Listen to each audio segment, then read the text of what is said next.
Hello everyone and welcome to Hearts of Blazing. This is Season 1 Week 3 and I'm pretty sure you guys are familiar with the format by now, but to, keep it brief and to let everyone know.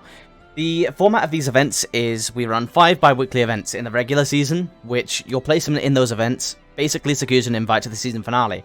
The season finale has a match arena to help crowdfund money going into the bracket, and basically if you get an invite to it, not only will you get the reward, which is the match arena payout, there is also the opportunity to be gifted, if you come first place, a Season 2 character pass. So I'll be doing that out of my own pocket because, Season 2 hype. With that said, though, if you've got just a second of your time, I know you've got Twitch accounts, I know you've got Discord accounts, etc., just link it up with the Match Arena, website that I just linked there. All it takes is 2 seconds to put in the code HAB, Season 1 GB, and you can donate 50 cents basically straight to the pockets of the top 3 players of this event. I'm joined today with Fury Fighter for what looks to be one of the more interesting events I've had in a while, to be honest. If you'd like to introduce yourself. Hey, what's good, man? I'm Fury Fighter. I commentate and play games. That's all there is to me. I play Ladiva. Some of you, most of the OGs will know him, to be honest. I don't let the Twitch chat stop me from playing Ladiva either. That's the key difference, and I also don't mind the matchup with Ferry, but that's a different story. Yeah, that's a completely different story. You can't say that sort of stuff. Yeah, man, this tournament's shaping up to be really good. There's lots of old players that I've known from the start of the game. There's new players. There's also seeing Peter in the bracket's awesome. You guys were saying hype. How good he is, and I know him from Gilly Gear as an Axel player, so super excited to see how all these players interact. Zoey. Honestly, it's incredibly hype just to be able to see a fully leveled up Lancelot in EU. We've had some great players previously, but no one that seems poised to be able to just straight up take events. And I'm not going to gas him up too much because if he fails, it could be a little bit embarrassing, but I hope to see Peter going far in this one. But Zoey against Cheetah, this is an interesting matchup because both of these characters are relatively neutral focus. They both have their big buttons, but Zoey has no DP, whereas Cheetah does have a DP, so I don't know. Yeah. That's the thing that I think skews this matchup. For sure. I think Zoe's ability to continue pressure after a knockdown is also nice. It's pretty safe too. I feel like both of the characters have that ability, but at the same time, Zoey kind of needs that momentum, but she has no way to break it without super if Cheetah gets her momentum going. But we're seeing right now that once one player gets their momentum going, it can be pretty one-sided, even if Zoey doesn't have a DP. Yeah, man. They've both got buttons to play defensively if they need to, so the life lead's going to matter a lot in this matchup because going back to neutral is going to be tough for both characters to fight their way in. Oh, nice. Great use of air lightning there. And a good forward roll to call out the DP. Doesn't get the best reward from it, but it's foresight that really matters right now. We're seeing quite a lot of awareness coming from LKF in this matchup. Which, honestly, if you can play this matchup slowly, I think Zoey can definitely stand a good chance at winning it. Because her button's slightly outrange, like there, you see, Cheetah has to move in to try and get into her range. Whereas Zoey can slightly outrange that, making counter poking and footsies a little bit easier. But it's the second you start letting her get on top of you and, doing wreckers, etc., that you really start to get suffocated. Yeah, Samara really doesn't have the chance. Also have to be very reaction based to make those buttons work as well, because Cheetah's got such a good run speed that you're constantly kind of under that little bit of pressure where she can just sprint into your face and close the distance. Oh, nice DP straight through. It's worth mentioning that Samara probably didn't anti-air because of the fact that it's actually kind of hard to anti-air Zoey. Because obviously you have to worry about air lightning at all times. It's kind of similar to characters like Beelzebub, Zeta, etc., which just ways to alter and stall your air movement in this game are very powerful.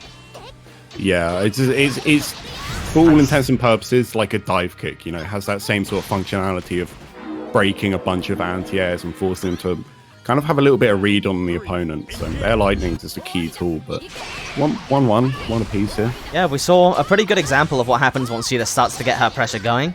It really does just suffocate Zoey a lot of the time, but LKF has had pretty good understanding and awareness in this matchup so far, right there. Just placing the 2Ms really well. Yeah, I'm liking the way the Zoey player is controlling the screen as well. Feels yeah, I mean, very it was a phenomenal job, but guessed wrong on the DP, going for a delayed throw. And now you're in the corner. But there's Cheetah's not turn. too many resources for Cheetah right now. Nice. Ooh, nice. One button confirm into the easy input super. That's it. Yeah. Never mind. Oh, wow. What was that? How did you drop that? He must have my like God. failed the second wrecker input, but this is looking scary now. One misplay could do it. There you go. Oh, EP's on the okay. minus frames. It was big That was brain such of a LKF strange to even go. interaction. Yeah. It was big brain for him to even go for buttons to begin with, honestly. Yeah, no joke. 前よりも私強くなれたかな Man, this is a damn close game. It's very, I mean, like, I'm not like you gonna were saying, lie. momentum heavy. The overall level, because obviously the boon of EU Granblue has died off a little bit, but all that means is that the players who are left regularly competing, the density of talent has just risen kind of exponentially. So now even the players you see with S were capable of being triple S in the back in the day, if I'm honest. Yeah, The overall yeah. skill level's gone up a lot. These sorts of games just grow so quickly, and with events like this happening so frequently, people are getting the opportunity to prove themselves like again and again and again, and it's just gonna lead to exponential growth of the scene, which is awesome. Yeah, it really is. The only thing we're waiting for now was offline events, so that all of the players who have been proving themselves over the past 6 months get an opportunity to do so on a stage that will get a little bit more recognition, not just from international players who haven't seen Europe play before, but also from national players who question the validity of online events.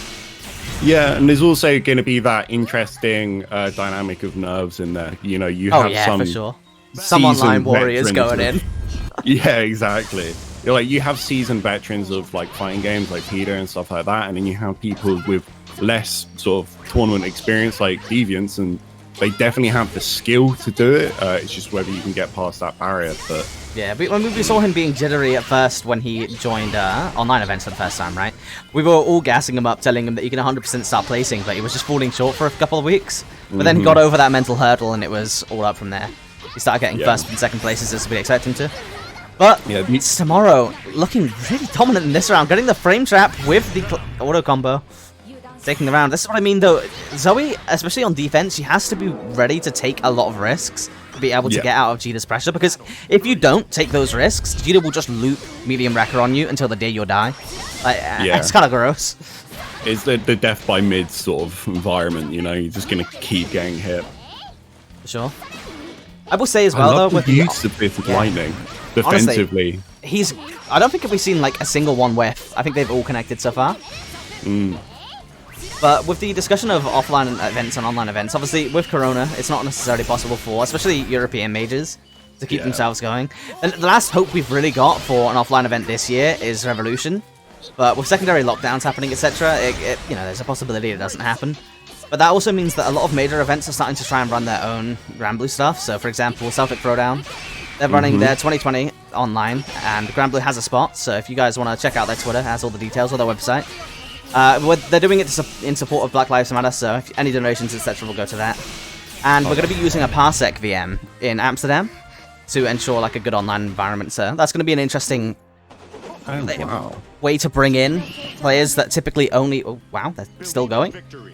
Let's go. That's quick.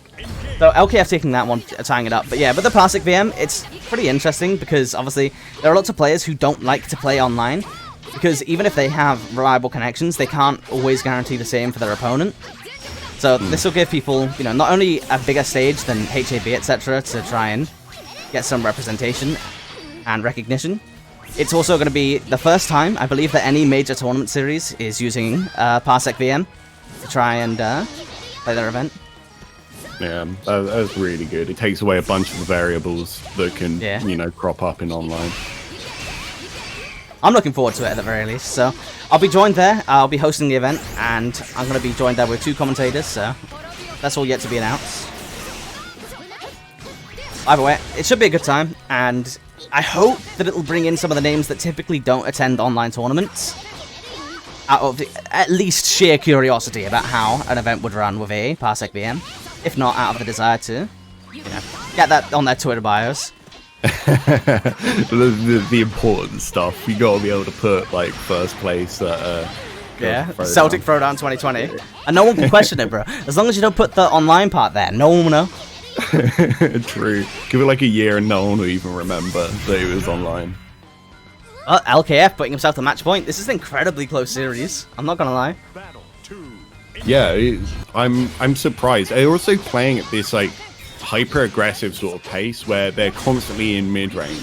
It's surprising at how well they're both playing at this range. I'm as well. honestly not that happy with the choice on Samara's side because whilst obviously Zoey has very good mid range, towards just outside of her mid range and towards full screen, Cheetah has such a great fireball game.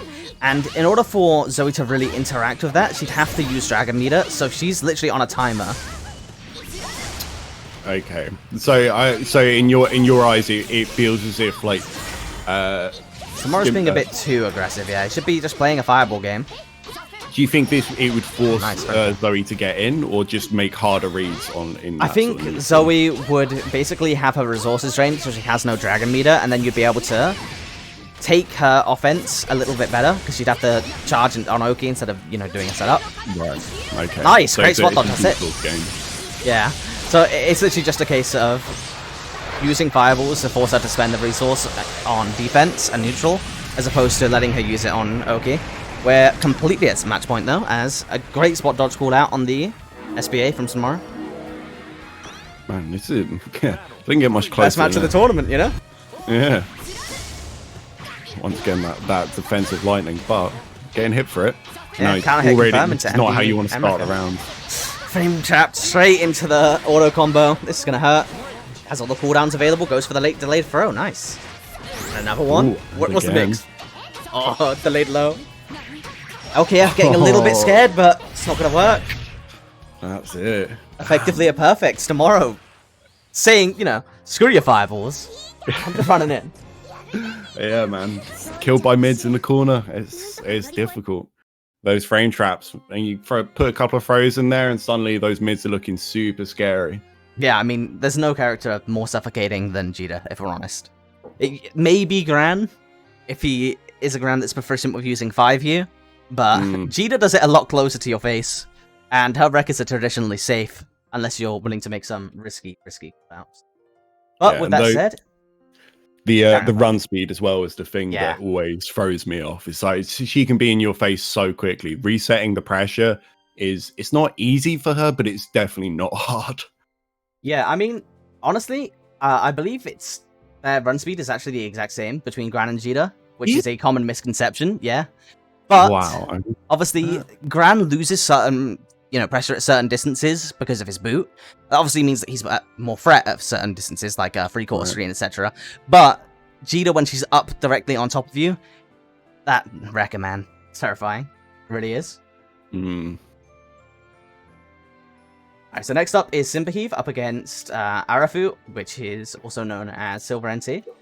And Arafu is another Cheetah player who has been recently joining events. Man, I a lot believe. of Cheetahs running around now. That's sick. I believe so. I could be wrong. Heck.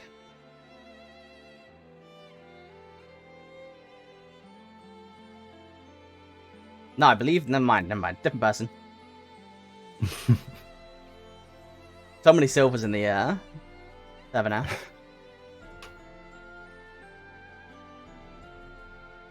There we go. And yeah, it was literally... we had to convince you, Deviants, at the start to play Cheetah.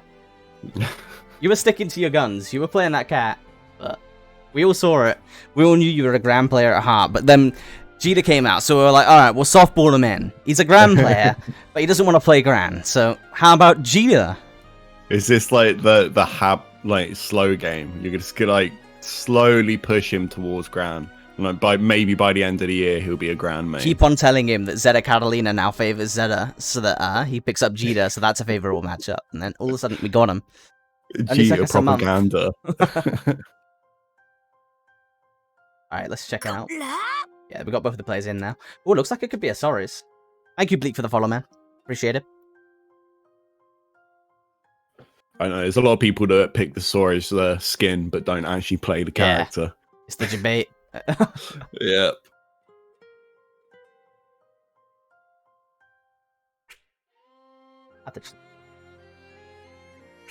Everyone's going a bit, yeah. Everyone's going a little bit slow. That's alright. Towards the end of the event, things start to pick up a little bit. And you know what? Who cares about a little bit of a slow start? We had a very quick match to compensate for it. Very fast-paced one. Yeah, the games are worth a bit of pause between them. You know what I mean? Oh, it is a Suarez. Nice. Yeah, I mean, unexpected, but all of you Suarez players in the chat, you know, because I know there's tons of you in the Twitch chat. You know, you're all Suarez mains. What do you think of this matchup? Because I have not a fucking clue. I can only imagine that this matchup is kind of cursed for Suarez because she has a DP and a parry that would both interact against his punches relatively well. I wonder. He has got those like good buttons, like you know, his fire L and stuff like that, which might be quite useful to keep her out of certain ranges. Also buffering it because it's just short enough range you can buffer it against bull. I'll be interested to see how this matchup. The one thing that we can say without a doubt, though, is that ignoring Suarez's offense for a second, Suarez does not have very good defensive tools to deal with Charlotta pressure. Yeah, and that's just the reality of the situation. I mean, honestly, I think he might even be able to get certain far range punishes with his Firelight on 7 frames compared to other characters that can't typically punish her DP/Blankable that well. But he would have a very hard time punishing her supers, very hard time punishing a lot of the demon flip stuff, as his anti-air game is not that great.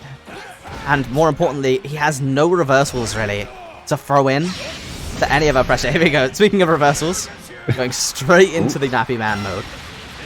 He gets knocked down, but immediately gets... Like, that DP was so guaranteed, you know? When you've been caught in a corner for that long, there's no way you're not sprinting into someone's face after a knockdown. The classic. With DP, take your turn anyway. No, with Blankable, take your turn anyway.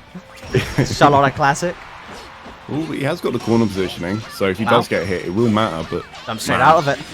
She's so good at fighting her way out of the corner. I feel like that's under talked about because it's brutal having to react to that. The only problem is though, is that if you take one step backwards, her horizontal jump arc is not very good.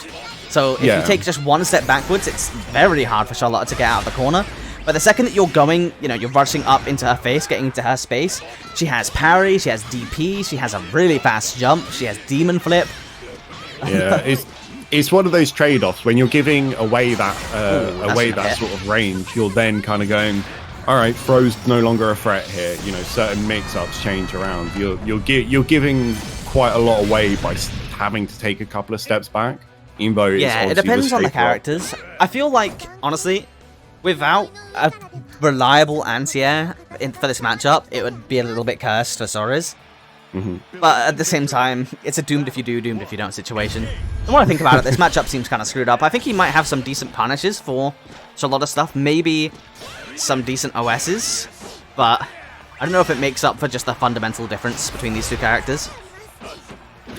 Yeah, we kind of yet to see many neutral interactions. It feels as if Silver's having a rough time just dealing with Blankable. I mean, it's such a good move, it's not surprising, but that seems to just dominate neutral. Oh, beautiful anti-air. Doesn't get the full confirm.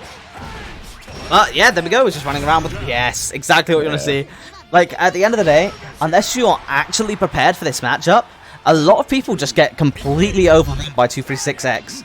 Like, he'll just punch you until you're dead. It's one of those things you have to have labbed it. Yeah. You have to lab it. If you haven't labbed it, he is actually pretty scary. But the second that you lab it, he becomes more and more fake. Yeah. Oh, okay, so that's the punish we're talking about right there. Yeah, beautiful one.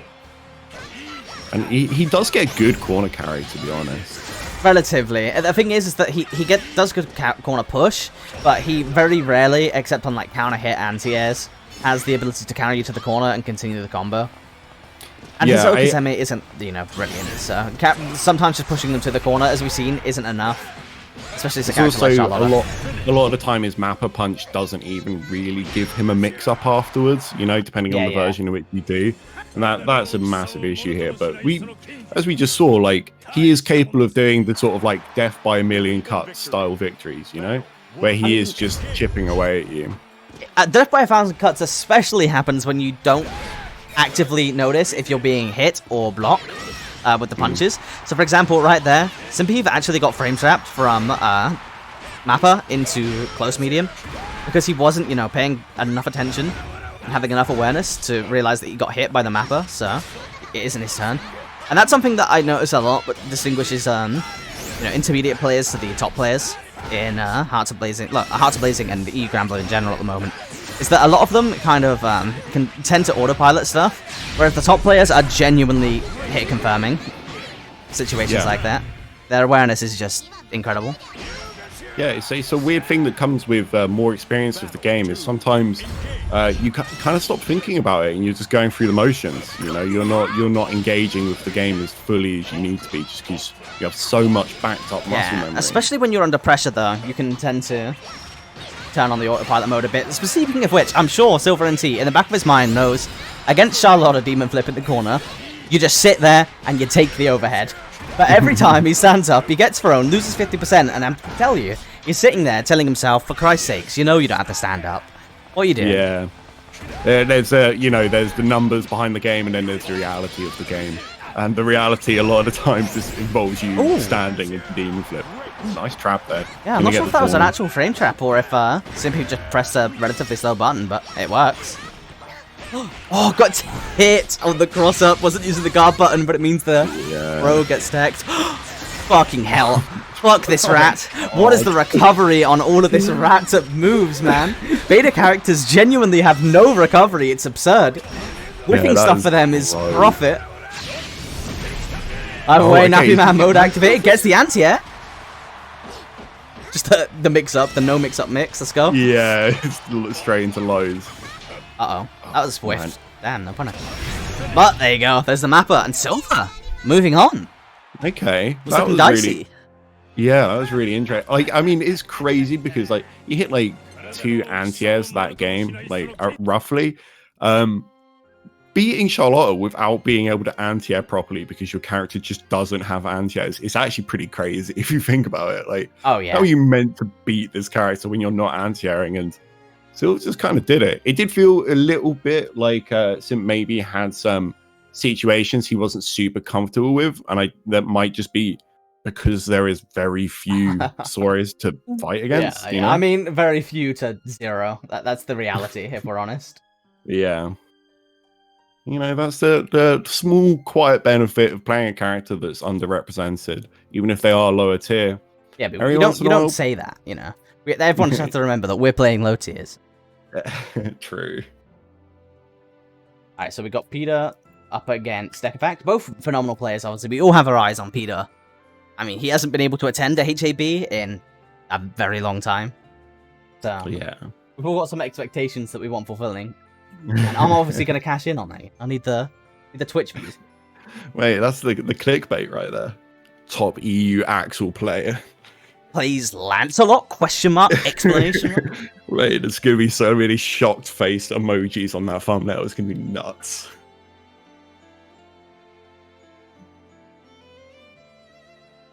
Alright, so there we go. The rest of the matches are off stream for anyone who's filling out.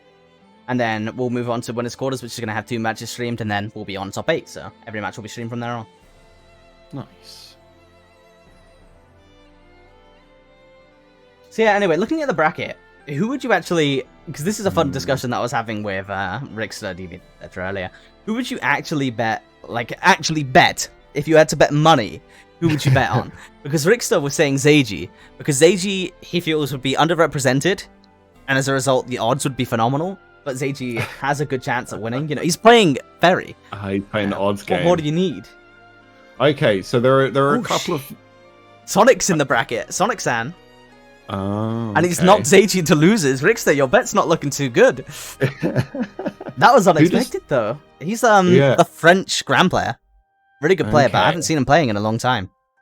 So there are a couple of, like... There's... The interesting thing of Gumius is on the other side of Rickster, right? I think that, like, Gumius has the potential to pop off, and he can beat people like Deviants. And if Peter knocks out Rickster, the Ladiva Lance matchup's not that bad anymore. So, and there's like some little, I'm obviously biased because I'm a Ladiva player, but I definitely think if we get odds on it, I'd put a bit of money on Gumius. See, that's the thing. Everyone's vibing for their own apprentices, you know? You got Rickster going with the unknown fairy, the underrepresented fairy. You got Fury vouching for the underrepresented. The diva. I'm gonna have to go with Mick then. Yeah. I mean, that's not a bad bet, let's be honest. That's not. But that side of the bracket is brutal, man. Yeah, I mean, to be honest, most of the bracket looks kind of stacked, but the top half, it's kind of gross. Yeah, it's there's definitely no one's getting any easy paths, but that side, I wouldn't want to be in there, to be honest. All right, so Lancelot up against Percival. Percival, the famous has no bad matchups character, but if there's one character which could just say, I don't care about your matchup chart, fuck your matchup chart, I'm just going to do 6-6-H, I'm going to win the game, it's definitely Lance. Yeah, true. And also he just has the ability to make Percy actually whiff stuff, which most characters can't do. So. Yeah, his Far Heavy is surprisingly great at whiff punishing as well. Like, I think people sleep on it a little bit, but it's very good. Yeah, Lance was one of those weird characters where he had such overwhelmingly good individual tools in the pre-patch that everyone kind of forgot that, like, oh, he's like Far H is actually just really good. Like, he's got solid buttons he can play neutral with, you know? This is a matchup where the Percival player really needs to know what the Lancelot does and have those OSs set up and ready. Because if you don't, he is just going to be able to bully his way in quite a lot. I mean, there you go, beautiful. Knows exactly how to deal with the SSBA. Percival SSBA is one of the hardest supers to deal with in the game, but the teleport will sort that one out. Yeah. Wow, 2 round start. What's the mix? Double overhead. And then all the way to the corner. You're in the Lance Mirax. Oh, that was an odd ball jump. We're trying to bait DP, I guess. Percival's DP is so forward approaching that maybe he would have gotten a punish. Alright, well, he's, you know, he's kind of forced himself out of the corner here, so... Wow, the wall jump, man. And I'm complaining about Charlotta's off, like, corner options. Yeah, I mean, I was thinking it in the back of my head. You think Charlotta's cursed, you know, to hold her in the corner. Think about Lance, man. Oh, God, yeah, that's definitely rough. I mean, I feel like Percy has some pretty good tools to deal with that sort of stuff due to his DP and being able to do it because of that forward momentum from quite far away. Also, his Far H is going to hit slightly higher up than a lot of Far H's, but still, man, there's only so much you can do off, like, that sort of dynamic defensive tool. I mean, this character is a phenomenal example of a character that can deal with Lancelot by simply taking a step back. With Far Medium, Far Heavy, and so all of his special options available to him, Percival actually has no reason to stand directly on top of Lancelot other than to let Lancelot triangle jump out of that corner and, you know, tell Percy to hold that real quick. I think it takes a level of confidence to play that style of, like, aging people in the corner. You don't really see it, like, a ton because it does require you to just be patient. Yeah, and patient in a situation where you're used to being aggressive. So sometimes it can be difficult for players to, like, take that game plan on board. But man, Peter is nuts. What gives you more advantage, right? Going in for pressure or taking the positional advantage. And in a lot of cases in Granblue, positional advantage means more because there are so many situations, like with reversal options, etc., where if you go face-to-face with them like that, there's a good chance that they just steal their turn back. Whereas if you step one step back, it completely changes the dynamic, especially against a character like Lancelot. Yeah, I think it's a testament to Peter as well, with the fact his aggression has, like, made Percy feel as if he needs to be aggressive when he gets a knockdown, you know? And that's why I reference confidence, because if you've been in the corner just getting mixed the whole game, you're probably going to want to try and do the same thing, even if it's a disadvantageous thing. It just kind of comes with that sort of, like, cracking of the mentality. Neckback's looking pretty good this round, though. Taking the plus frames, keeping the pressure up. And I'm not comfortable with how close he's going in, but at the same time, got away with it so far. One more touch and he'll win the round. Frame trap and stuff. Nice, good DP, damn. That's a big He's call out. done a DP like the whole game, it feels like. Right there, we saw him whiffing a little bit too much outside of that corner. So whilst it is all well and good, keeping that positional advantage, knowing that he's probably looking to triangle jump, if you whiff too many buttons, you will just end up dying. And yeah, tries to jump out of the EX5, will set up, dies for it. And Peter's going to be moving on forwards. Wow, quick game. Yeah, very quick, actually. Damn. I'm not even sure if we have a quarterfinals ready. Yeah, it's definitely interesting to see Peter's style. I'm looking forward to see how he functions, particularly in neutral. Deviants Navia, we do have a quarterfinal match. Ooh, okay.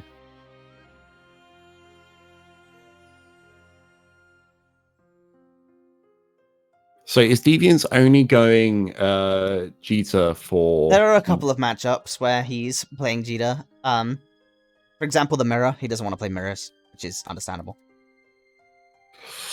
Fair enough. I hear that. But yeah, there are a few matchups. I've been trying to convince him on a few more. But he's a Catalina player at heart, so no surprise that he sticks to her for most matchups. Yeah, sometimes it's like might not even be the logical thing to stick to your guns on a matchup, but you know, you have such familiarity with a character, and if you enjoy their play style, then at the end of the day, you gotta enjoy yourself while you're doing it. Yeah, for sure. But Navia is a Cheetah player that's been pretty much on the grind constantly. Even been playing in like US lobbies, etc. God knows what time in the morning, so. One of those people. There's always that person that plays in the US lobbies, man. In every game, they're like friends with all the East Coast Americans. Just grinding I'm not gonna lie, right? Think of Deviant's DP habits at the start, and you might be seeing a little bit of that from Navia. Oh my god! So, will this result in a scrappy game? Do you reckon, or is Deviants definitely good there? Because like Deviants is definitely the sort of person that when he gets like hit by a wake up option, he is going to immediately do it back to you. He's definitely that sort of player in my books.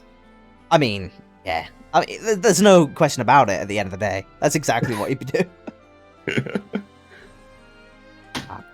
Everyone's waiting for me to tell them if we're ready or not. You got a respectful pretty respectful players, you know, but typically they're just raring, you know, they're off the gun shoots off, they're in the lobby, they're in their matches before even said anything, you know. yeah But you know what, slow and steady, I can take it. Alright, so Deviants on his Catalina up against Navia. This is going to be an interesting one. I'm really interested to see how Deviants plans on playing this, because they've actually been talking to each other a lot in matchmaking about styles of play. Right there, you see? Rando DP. Yeah. Someone fireballing in the... basically just range 2. Yeah. MDP. Let's go. It seems like he's trying to move himself into that range at all times where things like that DP are going to be a threat. Oh, God. There you go. That's all we needed to see. We've already confirmed the match is as random as I thought it was going to be. Charge so much damage as well. What the hell, dude? I mean, yeah, I think it scales up to something stupid like 2100 at max charge. Jesus. Deviants is happy to walk off. I do like this. He's... okay. All right. I'll stop talking, man. It's a random match. So honestly, it's a random match. Let's not even bother with stuff like that. I will say though that a quick tip for anyone who ever goes against Deviants: if he has no respect for you, he will more than likely do charged H-Rate at that range. What you want to do is you want to block it. You don't care about trying to get the spot dodge, trying to get the forward roll. Don't trust your own reaction times. It's probably capped. So just block it, get your free punish, and you're chilling, you know? Happy days. You don't risk losing 60%. About it, man. So, like, sometimes it's just worth getting a guaranteed punish rather than trying to be optimal. Oh, this isn't looking good for Deviants, though. Looks like he's kind of getting smoked. This is going to be one of those matches that's impossible to commentate because it's going to swing so wildly. Oh, yeah. No, I'm not even going to bother trying to make any comments about the pacing of the match right now. It's just going to... I'm going to observe. I'm going to see what happens, and then afterwards I'm going to be like, oh, yeah, that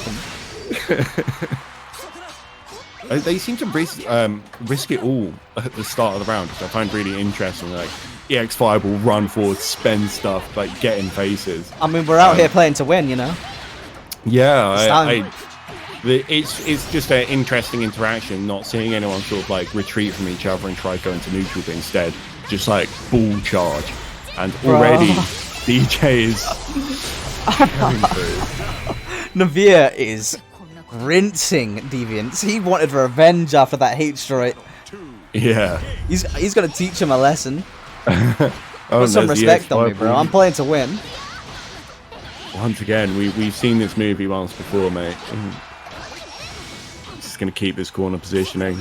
Slowing down a little bit. Now he's waiting for the resources to come back, but Deviant's going to have a hard time. Oh, okay, classic. I like that. Again, Deviant's DPs have evolved. They're now just Deviant's throws. It makes sense because, Navir's trying to respect Catalina's ranges, and when he starts to do that, that allows for the run-up throw, And Deviant is very good at catching on to moments like that in a match. Yeah, I mean, it's the natural progression, right? He gets famous for doing really random reversals. So then he swaps that out for throws, and there you go. Jobs are good. Now you have two game plans that you can alternate between to constantly catch people on off their guard. I love that he's been establishing a meta for playing against him over like months. That's so good. I mean, welcome to EU Granblue. Now, this is more what we'd expect to see out of this matchup. Let's be real. Yeah. Being perfectly honest, it's Cheetah trying to fight into that sort of like inside the 2M range, and Catalina keeping her out of it. This is very simple stuff. Honestly, it's a legit case of Cheetah wanting to get into her footsies range, but avoiding Catalina's 2M range. Yeah. And so it's a step difference, but it's a big difference. Even if she runs up and blocks inside that 2M range, the follow-up, the threats of the follow-ups can be nullified by the DP. So it allows her to take those sorts of big gambles. Beautiful counter hit confirmed, damn. Yeah, that was really nice. We got some young man reactions right here. Oh, nice. That's gonna hurt. Yep, that really Lose the corner, but I don't know. I'm actually not sure how I feel about him losing the corner. He's had some troubles in mid-screen. Yeah, he's gonna have to watch out for that EX fireball. G has been rinsing that against him, and yeah, there's the run-up. I'm not shocked by that at all. I mean, honestly, the strongest component of Cheetah is her fireball game. It's absolutely absurdly strong. Even just going for a regular, there you go. We see it. Yeah. Via moving forwards, but even just throwing a regular fireball is practically an RPS at this point. Do I charge my fireball? Do I hold my... Do I not? It really changes everything. And the fact that she even has the option to alternate between those two changes the dynamic of the fireball war so much that it's hard to kind of describe if you haven't been in that position.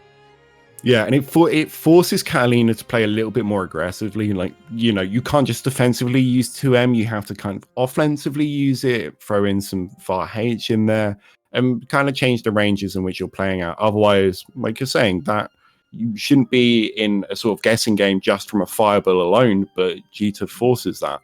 And it's very difficult to fight against when your main game plan is going to be trying to be defensive. But yeah, that was a slobber knocker, mate. That's two people just swinging for the fences. I mean, they really didn't give us a second to chill. Hello to Godflash in the chat. That was crazy. But at the same time, I don't think that's the last we're going to see of Deviants.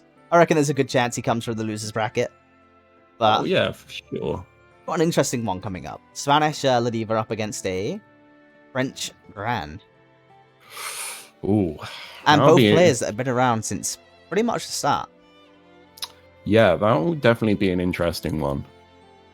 I see lots of new viewers on the stream this time, so I'm just going to go ahead and chill the Matcherino again. If you have not donated to the Matcherino, I will walk you through it, right? Here's the link.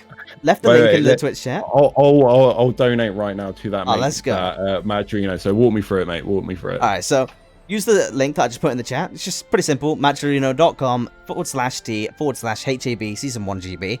And then use the code HAB Season 1 GB after you've logged in using your Twitch, Twitter, Discord, literally anything. I know you all have Twitch because you're all on Twitch. So get signed in, click the contribute button, put in that code HAB S1 GB, and then click contribute. There you go. You just put 50p into, let's say, Brickster, Deviant, Svampen, any of these people's pockets. Straight in there. And you literally get to support players for free, man. I honestly don't understand Matcherino. It's kind of nuts.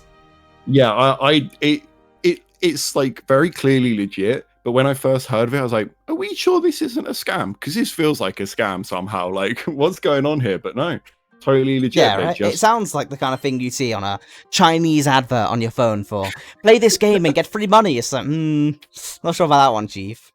Yeah, I'm not sure I'm entering my credit card details into this, but no, it turns out it's just super legit.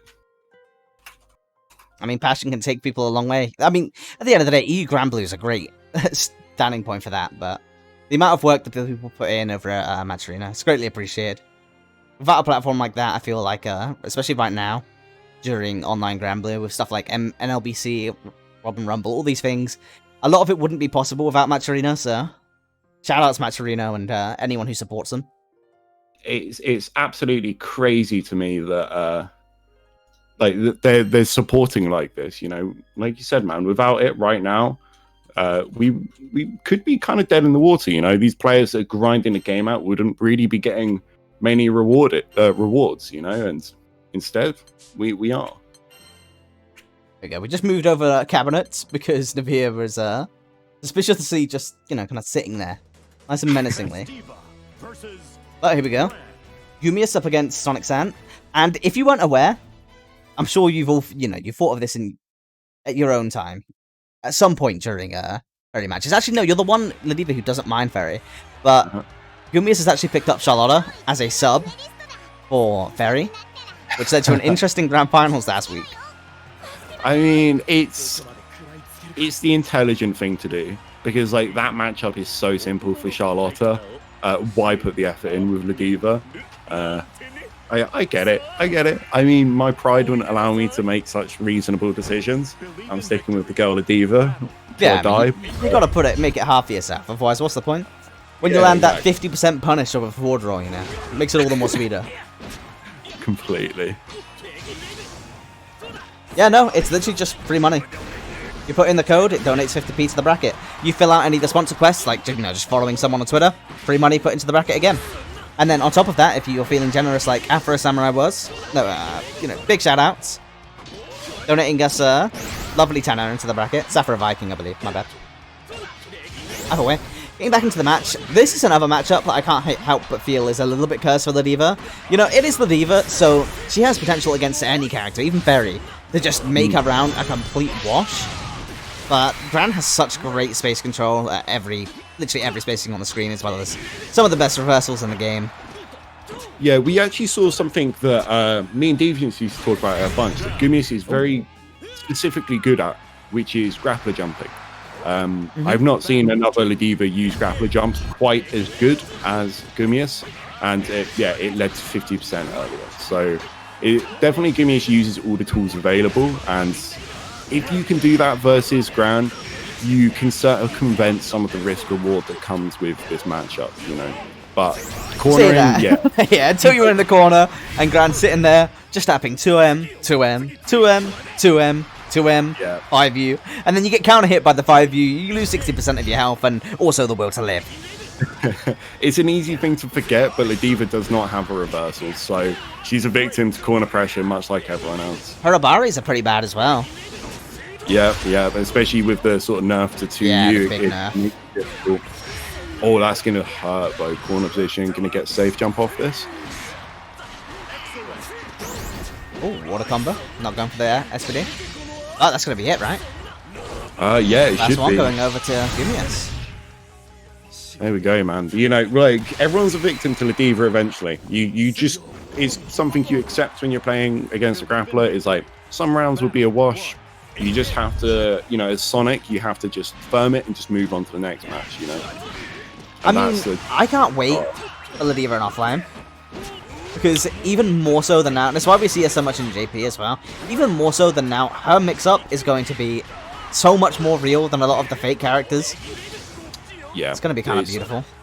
It's going to be definitely interesting. I'm interested to see what happens to things like EX headbutt as well in neutral, to see if people start having, like, can react to it. 'Cause it is hypothetically reactable, but online it's not really in the realms of possibility.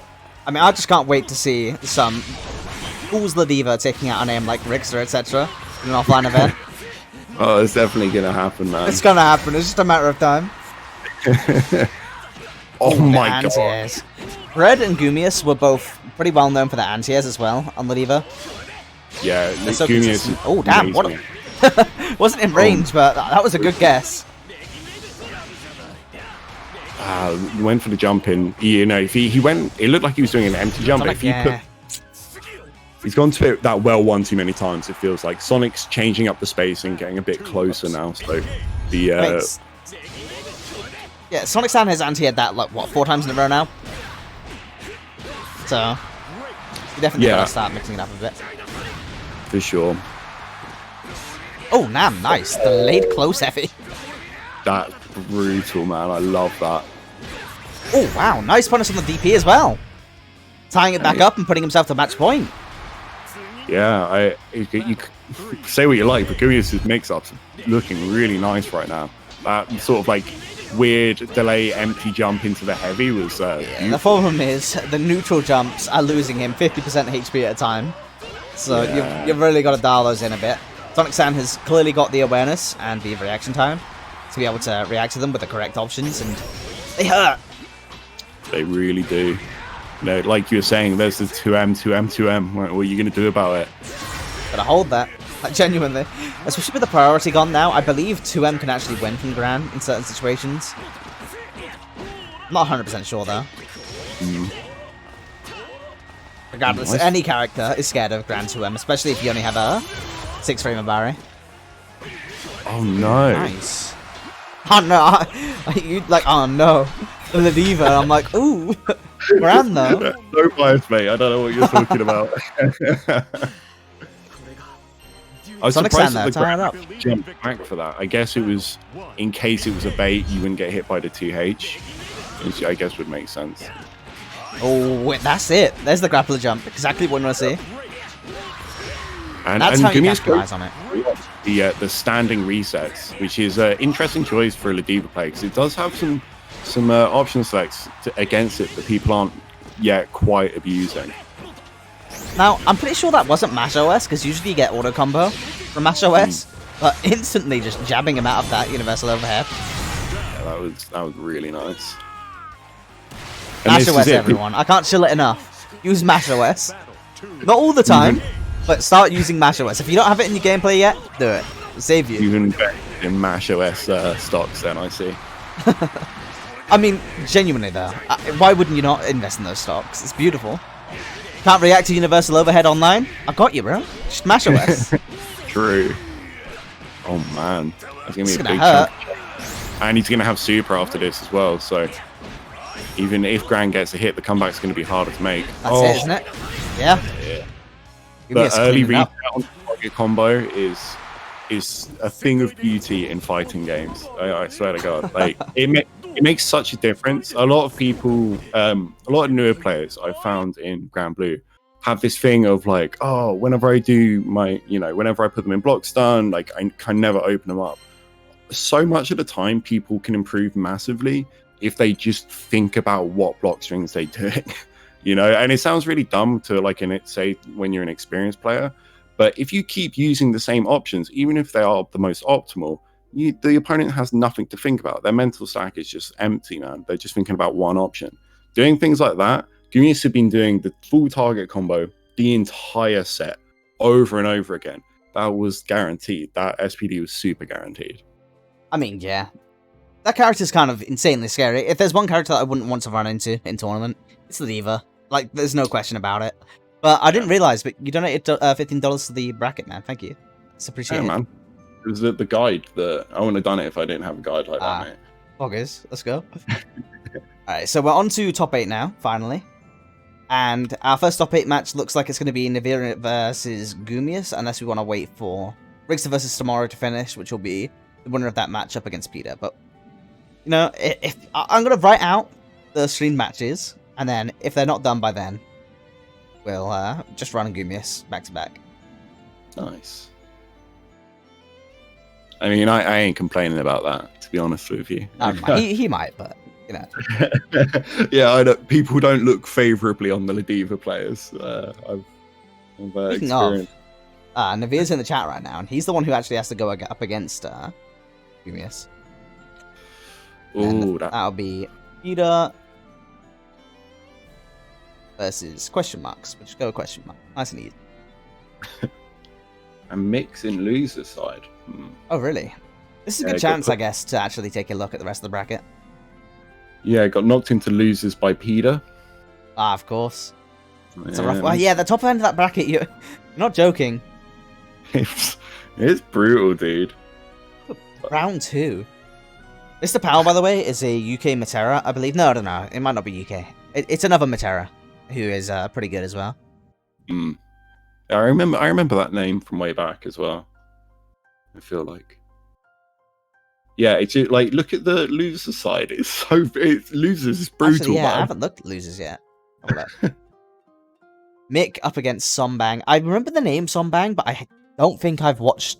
No, it is. It's the Zoey that like absolutely rinsed me in bracket. Not in bracket, in the open lobby day yesterday. I'm pretty sure they washed me like 7 or 8-0. So Cool. interesting match. And from that set, I realized that A, I don't know what the fuck I'm doing against Zoey, and B, Zoey versus Zeta's kind of cursed. That matchup's not easy. So Mick's got his hands full. She basically it's to do with the fact that she has good options at pretty much every spacing. Until you get in as Zeta, it's kind of hard to force your way in without, resorting to stuff like Kuso jumps with spear, RPS, stuff like that. Right. But she has a really good anti-air and really good grounded buttons like Fire Heavy and 2M. So it can be kind of hard to get in. But honestly, if you're patient and relatively good with lasers, I feel like that matchup shouldn't be as bad. But at the same time, every time you commit to lasers, even full screens, you can just do jump air lightning to call it out without having to take the risk of the jump in. So, I don't know. Personally, I was finding it hard to open up Sombang, who seemed to be a player who knew and understood the matchup. But I'd be interested to see how a player like Mick would approach it. And it's a shame that we don't get to watch it, because it's not quite top 8 yet. It's also a testament to the level of ability that's in this tournament. The fact that, this is a player that, clearly knew the matchup and knew what he was doing, in losers round 2. You know what I mean? That's crazy. That early they're getting put into losers. This is how stacked this tournament always is. I hope Rix is playing. I've got this sneaking suspicion that Rixer isn't playing yet. He's a fairy player, man. That's what they do. He is. There we go. Samara sent over the message. Champ. Nice. Alright, what else have we got on losers, actually? I only got to Mick vs. Sombang. Vivia. LKF got knocked down, damn. By another Zoey player. The 2 Zoey players left in a year. Finding it out. Kendeep's actually been returning recently, but I don't think he's in many online tournaments at the moment. Okay. Sonic Sam versus Decapec. There's a bunch of Zoe's for a while, but they were no one kind of broke out as the Zoey player, if that makes sense. I mean, they did, but they're the kinds of people that don't play online.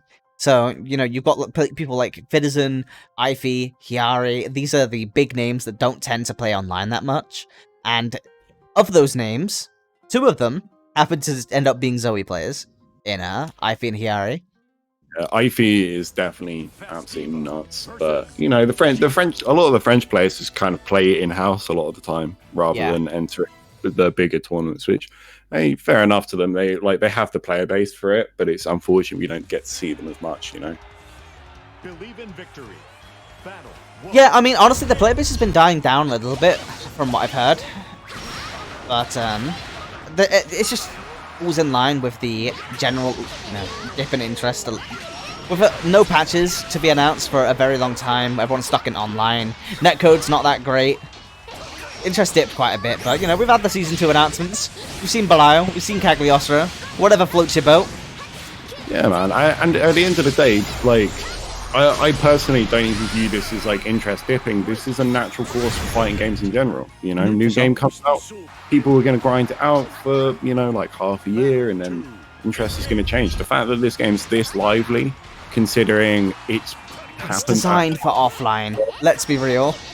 Yeah. The fact that this game has any players, when it is very clear that this game would have been actually revolutionary if offline was a thing. Yeah, it would have brought together so many communities.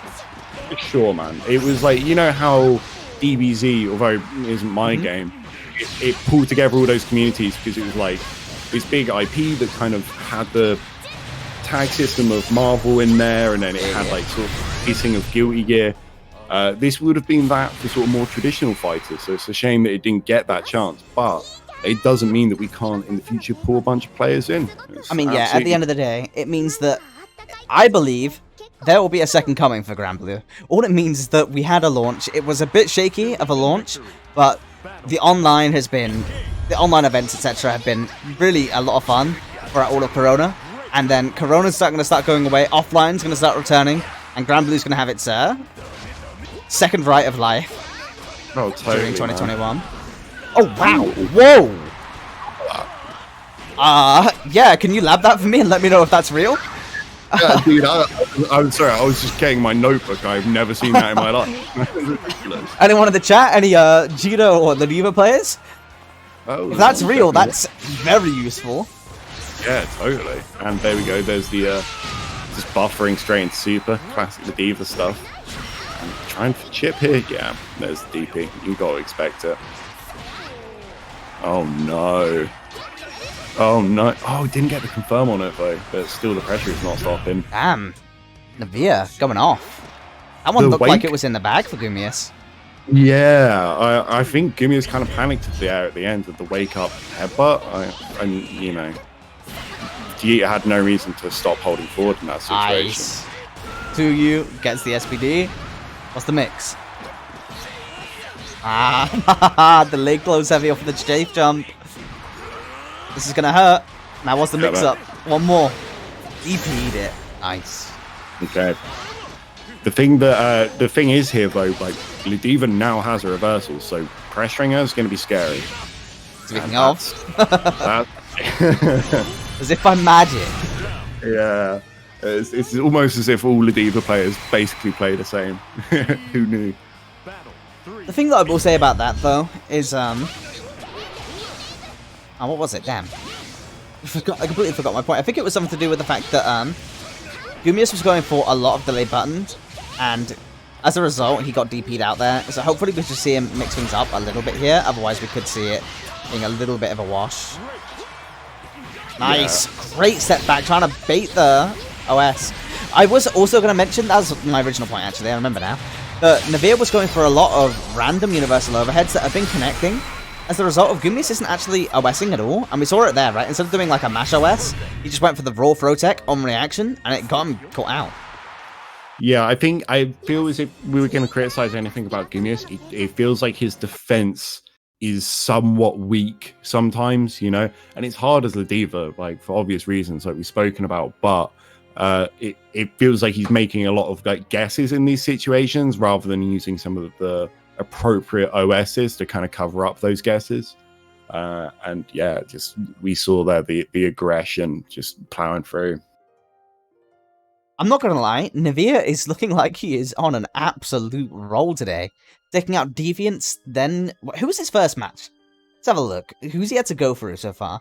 So he went through Deviants and Gumius. He had to go through before that Trikiza, who again, phenomenal Namaya player. And then a player that I haven't seen, he joined the server today, so actually would have been interesting to get a little bit of viewership on him. But oh wow, Mick actually won. I'm gonna have to ask for notes. How do you handle that player? How do you handle that matchup? Send me the replay, bro. But as Deviants just said, yeah, he got knocked out. Zeiji. Okay. Rick's this dark horse. That's interesting. Deviant's not even making top 8. Zeiji stacked bracket. Wait, Zeiji got put into losers first round and is now this far into it. This is brutal. Like, I mean, who do you have to go against? Deviant, Sympathy, that's also not an easy matchup. Charlotte Fairy, Mr. Pow, and then Percival. Alright, so... He grinded back to this position, which is pretty wild. What's going on with Rick's Astronomers tomorrow? This has got to be the longest Fairy Cheetah set known to man.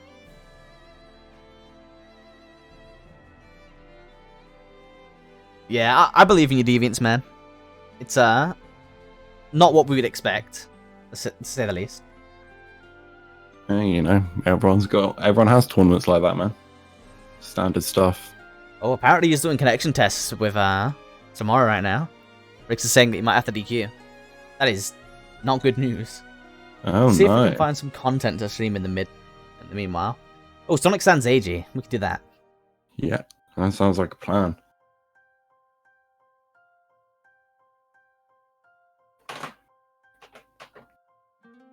Alright.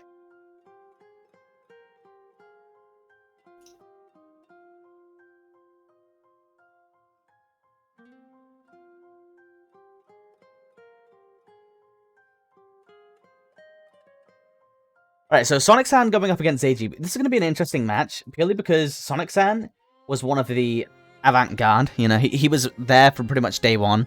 He was a Grand player, so of course, he was doing really well at the start. But then he kind of fell off, like, he just stopped attending as much, which, you know, happened for a lot of people. The interest dipped a little bit. But Zeiji has popped up very recently, and, you know, he's one of the new generation top players. This is going to be an interesting clash.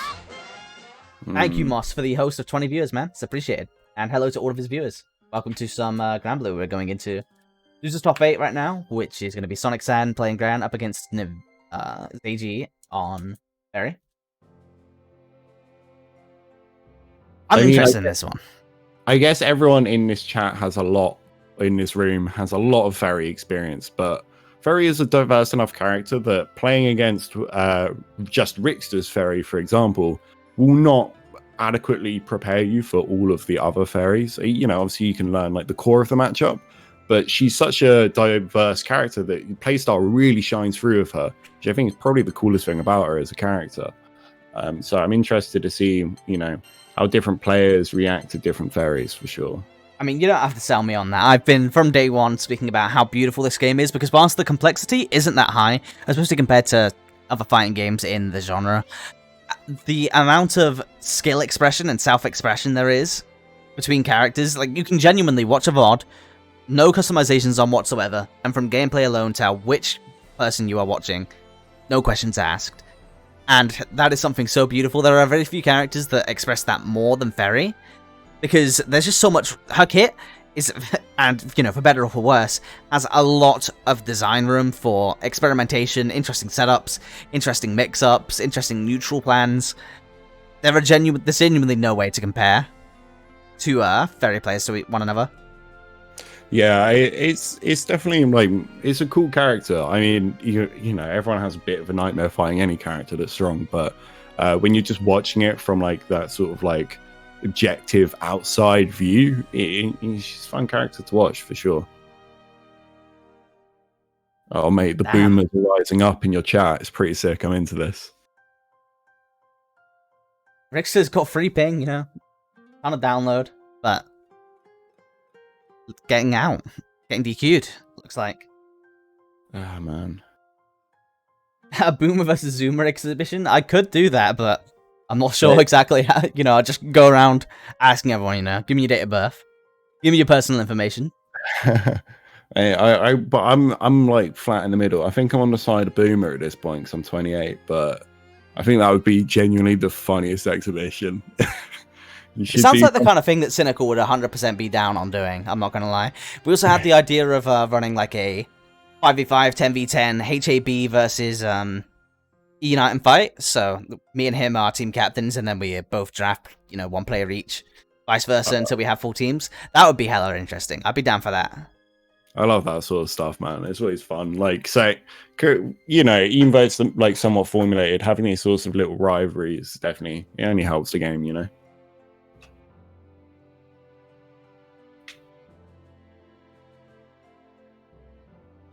Yeah, ask if they're a boomer or not. No need to know the age. I feel like you can pre-Street Fighter 4 versus post-Street Fighter 4. C4, you're completely correct. That is how you know who a boomer is. That's actually it. He's totally figured it out. I mean, yeah, that's it. That's pretty simple. All it boils down to. And you know what? I'd be down for that. That'd be fun. I just saw Navia in the lobby again. I'm sitting here waiting for Sonic San. There he is. Man of the hour. In the background, mate. It's like, if Sonic San doesn't jump on, I'm getting a set. Alright, so Sonic San up against Sonic Zeiji's Ferry. This is going to be interesting. We obviously just saw Sonic San play. He took out Gumius, I believe. Oh, no, he got knocked into losers, didn't he? My Gumius. So there we go. Now we're seeing him again pretty much instantly down in losers top 8. This just a reminder, everyone who's in the top 8, so the people in winners semis that we're seeing playing, the people down in losers top 8, all of these people have now qualified and have secured themselves some placement points for this event, which puts them one step closer to the now vamped up season finale and the cash prize, along with the character pass that's also being given away on Steam. It's a hell of a deal, mate, for being in your underwear and playing a game you enjoy. Take some money, take the character pass, and the timing of all of it is so intuitive, it's beautiful. So what happens is, we have this season finale of HAB, there's then a week's downtime until the patch hits, along with Belial and the new characters, and then there's another 2 weeks for people to get used to it before Hearts of Blazing Season 2 starts, and I'm happy to announce the second season of Hearts of Blazing Granblue. I mean, this will be like the end of this chapter, you know, like the end of season 1. This chapter is the best, and that lining up with the patch is super nice. Yeah, the timing of it all makes it seem very intuitive, like it was pre-planned. I can guarantee you, I'm not that well organized. It just kind of happened. Mate, just take credit. Don't worry, just lie. Yeah, you know, I'm in it. You know, me and Arc System Works. We've been talking about this for months, mate, months. But right now we're seeing just how dominant Zoey can be. We're seeing a pretty optimal combo coming out. Like to see nothing more. And now, hold this GG setup. Just going for the chip. Yeah, it's worth it. He's got the life. Brain trap to finish it. I like Seiji's ferry. I was seeing some really cool stuff there. Like, using the drill to kind of do a pseudo grappler jump was pretty cool, like in the first round. And ironically, there is no cooler ferry than Seiji. I mean, Richter is obviously the easiest one to go with, but it depends on if you like watching a really pristine like gameplay coming out from Richter, or the relatively interesting stuff that Seiji likes to pull out. I feel like he goes for a lot more experimental stuff, but both of them have optimals. That's the fun of it as well. Both of them at some point in time you can go, oh, that's an optimal. That feels good. Yeah, you gotta see a bit of scrappy in there. Ooh, just throwing it out raw, man. That is a level of confidence I will never have. Throwing out raw GG while you're cornered by Gran, that's mad to me. Oh, smart option, just going straight for the super. None of the shenanigans. No Genai Gem for you. I mean, I think there's no question, by the way, Sifor IQ. Richter is the best. But Seiji's interesting. He's a breath of fresh air in a otherwise very Richter-dominated ferry scene in the EU. With that said, though, this matchup, I've never been that... Like, Richter has always been confident that this is even, you know, not that bad. I've always been confident that Gran sounds terrifying in this matchup. Just the threat of boot. Seiji's doing a good job of controlling it. We saw last round. Wow. Great use of MVP as well on the button. Yeah, also, I think, like, seemingly I talk about this a lot, but, like, Gran's run speed as well makes this match, like, running between buttons and making reads on them. We used to see Ro do that quite a lot versus Richter. Some people just play this matchup differently, and like you said, the threat of boot at all times, that's a lot to deal with. Let's go. The optimals. Ah, it's the moist maker, man. It really is.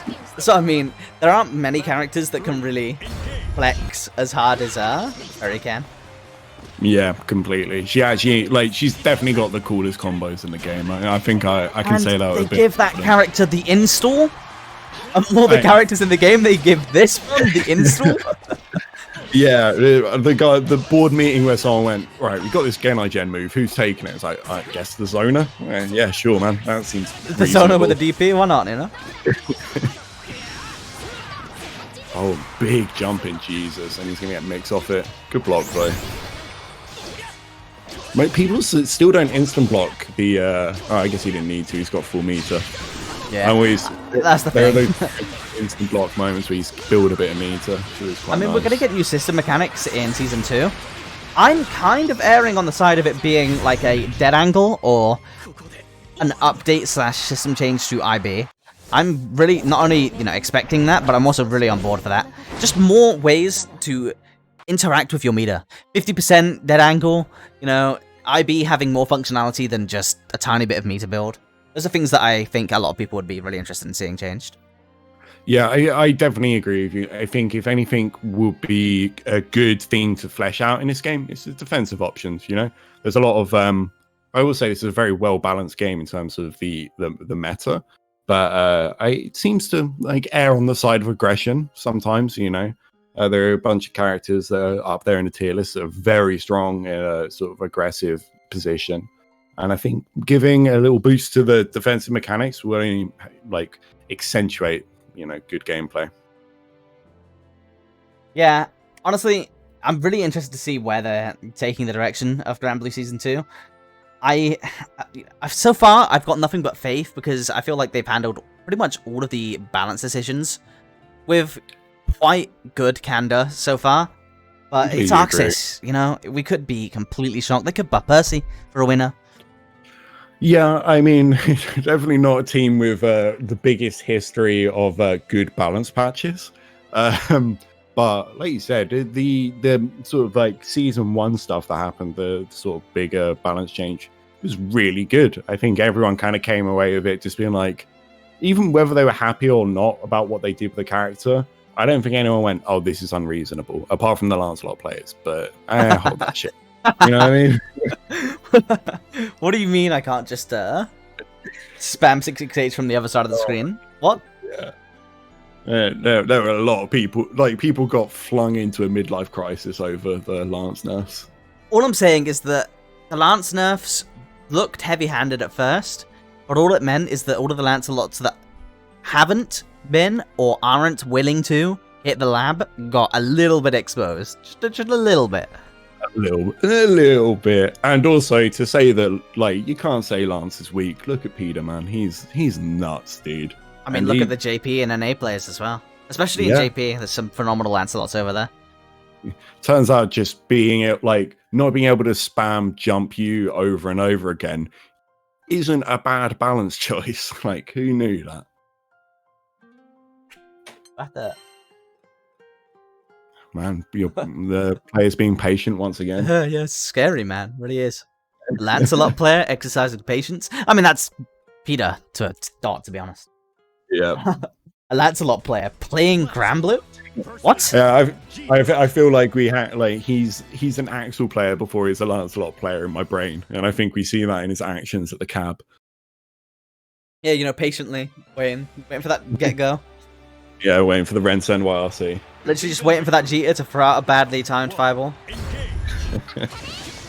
Speaking of, round start fireball. Yeah. Tomorrow is such a hopeful for me. He's obviously been a part of Hearts of Blazing for a very long time. He takes part in our Granblue events, even our Melty Blood events.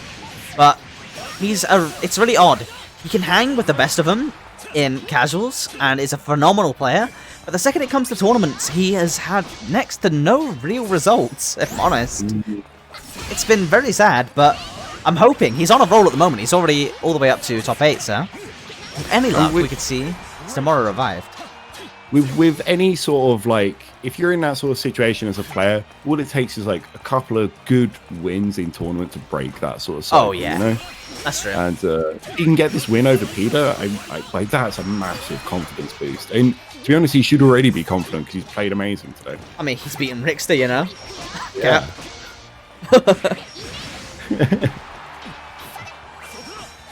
And yeah, Arafu's a god. There are lots of brilliant Cheetahs now. I'm glad that you finally stopped sleeping on him. I mean, you should be one of the people who remembers the Cheetah release and everyone not being that hyped for Cheetah in a year. And me sitting there like, guys, Cheetah is nuts. Why is everyone sleeping on this character? I remember playing against like Evans, Cheetah, and I was like, oh, I hope I never play against this character again. This is not fun. I was going hit by 2M a whole bunch. It's just, yeah, I'm good. Sitting in Hearts of Blazing public lounge telling people, nah bro, I'm not kidding. I think Cheetah's gross. Yeah, well, you know, people are catching up now, and the Cheetahs are putting the matches out there in tournament and taking games with good players. So we're seeing speaking of old times, though, have you seen that Padu's been picking up Asaraga again? Really? Yeah, no cap. Oh. God, all right. I mean, you know, we all make bad decisions, so it's fair enough. Man, tomorrow, that was nearly a perfect. He had complete control of that round. Yeah, round start, close, far medium into EX Wrecker, into the throw. This is looking like an incredible amount of momentum being built for tomorrow right now. Goes for the third throw in a row, the absolute cheek on him. Oh, wow. I did not know that confirm existed. Let's go, Peter. That's the thing as well. Watching Peter on stream is going to be like a guaranteed you will learn something about Lance unless you are a JP Lance player, you know? Yeah, it definitely seems like he's bringing something to the table that no one else has. But Stim's aggression has just been so nuts. And not only that, conversions too, like getting the hit confirms, just amazing. Double overhead. Sent to the corner. Gets thrown. Momentum is very much built on Peter's side right now. 2 throws and rows are going to be the third. Goes for the throw tech. On reaction. Doesn't end up getting punished though. Now he takes his turn back. Goes for the EX Wrecker RPS. Peter just takes his turn back. Knows exactly how to handle this, but now he's at chip point. What's going to happen? This is actually insanely close. Getting punished by the 2M. Real punish as well. It's tomorrow putting a point on the board. I like that. He held his own. He played super patient there, not risking it with the DP, just waiting out, taking his turn where he got it, giving the turn up when he didn't have it. That was awesome. By the book. I mean, you know, I've been gassing up Peter this entire time, but if there's one player that I would, you know, flip that off for a second, you know, in a literal second for, it's tomorrow. I really want to see tomorrow do well, so I'm gonna hyped right now. I respect him, man. Yeah, at least you're honest about this. But gets a counter hit confirmed there. He's gonna get the corner carry, and everyone's a victim in this situation, man. Oh, nice. And again, one of the things that EU Lancelot players weren't making that much use of in the past was 5U. But JP, especially Kazunoko, the amount of use that they use 5U for, it's like all the time. Going for the DP. I'm not sure what that was possibly going to call out. I guess. No, I have no idea, actually. Straight up. Him going for super as a reset to try and get chip point, I guess, after his special cancel. Either way. Dies for it, and now Peter is very much in the driver's seat. Yeah, he's going to have to block this one out. And yeah, there you go, the 5U once again. The Lances, due to the nerfs, are just using more of his tools. It's only made him a more interesting character. And there's double overhead, man. Oh, damn, nice. He's baiting the DP so heavy. He's baiting it so heavy. I mean, and all the while getting a significant amount of chip. You know, that's not insignificant. And this is looking kind of grim. Tomorrow had the momentum, but this matchup especially, I feel like unless you're going to fully commit to a fireball style with this Cheetah, you really just have to go balls to the walls and get the momentum going. Because either one of these characters both have Wrecker RPS. And this is a tough one. It feels as if, at least on defense, Stim's options are very thin. Like, he's kind of just waiting out and waiting for the turn, whereas Peter's now started mixing the aggression up. So, like, there's not traditional turn-taking situations using that 5U. And Stim has to catch up to this and use things like Fireball to stop it. So, this is a little chill moment. Follow Peter on Twitter. Post that Lancelot tech, but right there, he went for a super jump, wall playing, which is a 3-frame overhead. Hold that. Mate, so reasonable. 3-frame overheads. Love it. Hey Dabs and Tacos, thank you for the follow, man. It's appreciated. And a reminder, if anyone here likes Granblue or EU Granblue, wants to support the channel, you know, just drop a follow. We stream these every 2 weeks, and that isn't going to be stopping for the foreseeable future. Oh, this is going straight out the corner. Yep. But that exact situation that we saw before, right? Which is the EX Fireball against EX Lunge. But this time, he took a step forward before doing the EX Lunge. Didn't get beaten out by the Fireball. A little bit delayed on tomorrow's side as well. But now we are put to match point in this one in semis. Yeah, Stim ran forward there right at the end when he was cornered. And I love to see that. That stops Peter from resetting the pressure how he has been. We're seeing adaptations from both sides, which is awesome. Well, this is going to hurt. And this loops as well. Going for the fucked up setup instead of the step back there.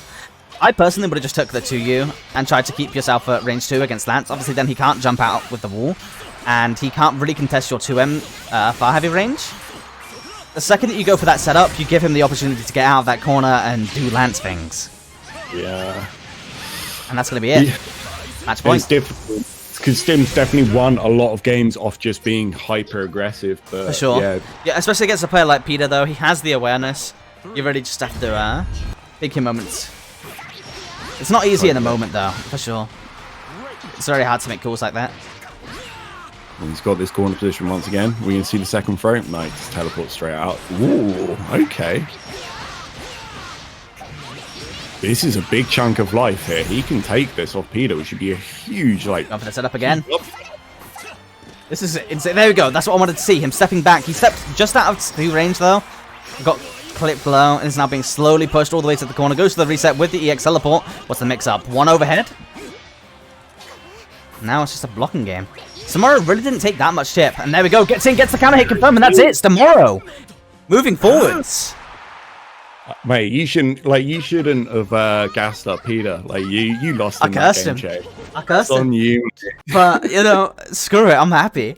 Samuro moving forwards into our winners finals. The one tournament where the other HAB guard, you know, they're out. Rixter's gone. Padu's not attending. Deviant gone. Samuro stepping up. No, he's running it. He's poised to win this whole thing as well. I mean, yeah, my man. I mean, the scary thing is, though, is that we also have Navia on the other side of the bracket doing phenomenally well. Are we going to see a winners finals that's Navia up against tomorrow? That'd be a very interesting timeline. Oh, no, we are. We are seeing that. I forgot. He already beat Gumius. We're seeing that. All right. Our first top 3 match is going to be Navia up against... Oof, just tomorrow. But we're going to go down to the losers top 8 again. And we're going to be seeing Mick up against Navia. That's going to be an awesome match. Yep. Winner of that going against Gumius. Of course, we've seen plenty of him in this tournament so far. And then the loser, I believe, of the 45. That is... Yeah, that's just the loser of that match. So we're going to be having Peter up against Zeiji. That's going to be an... Oh, man, this is such a good bracket.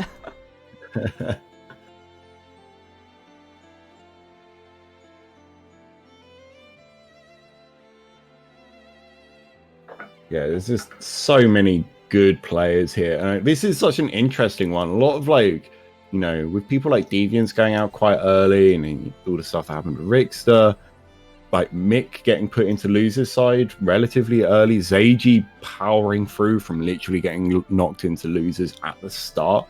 Like, yeah, some pretty crazy stuff happened today. I'm just going to do a quick share real quick. Cynical. Where is his tweets? Here we go. Alright, so this thread right here.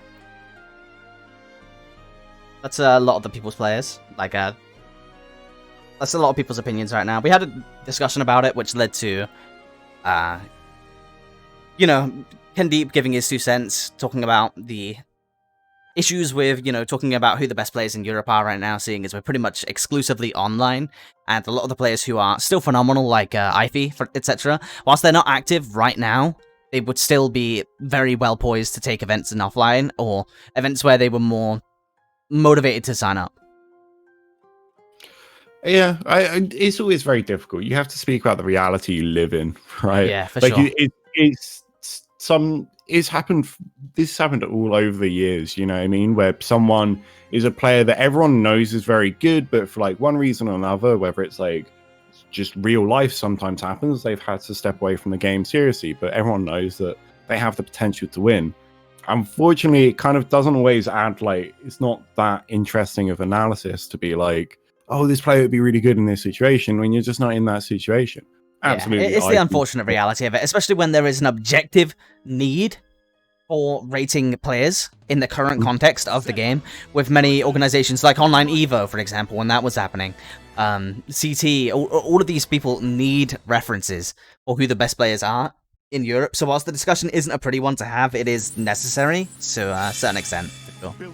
Yeah, and you can't, when you're having those discussions, talking in hypotheticals is not really a useful way to have them. Yeah, no, for sure. That was my stance on it as well. Glad to see we're on the same page. Well, this is going to be an interesting match, man. Like, the Zeta army, when I, like, a couple of months ago, the Zeta army was just starting to rise up. You know, we had patch V.121. We finally had some of our matchups, you know, a little bit evened out. And now I'd say that, apart from maybe Percy or Gran, she probably has the most flat matchup chart of any character in the game. It's kind of nice. I'm not gonna lie. As a Zeta player, it's kind of nice. But Mick is a particular inspiration to me because I was hardcore convinced that Zeta Color 1, Zeta Color Weapon 1 was like the only combination for Zeta that was even worth thinking about. But man, I love Mick and his customization, which at the end of the day, the top level of Granblue is just a fashion simulator.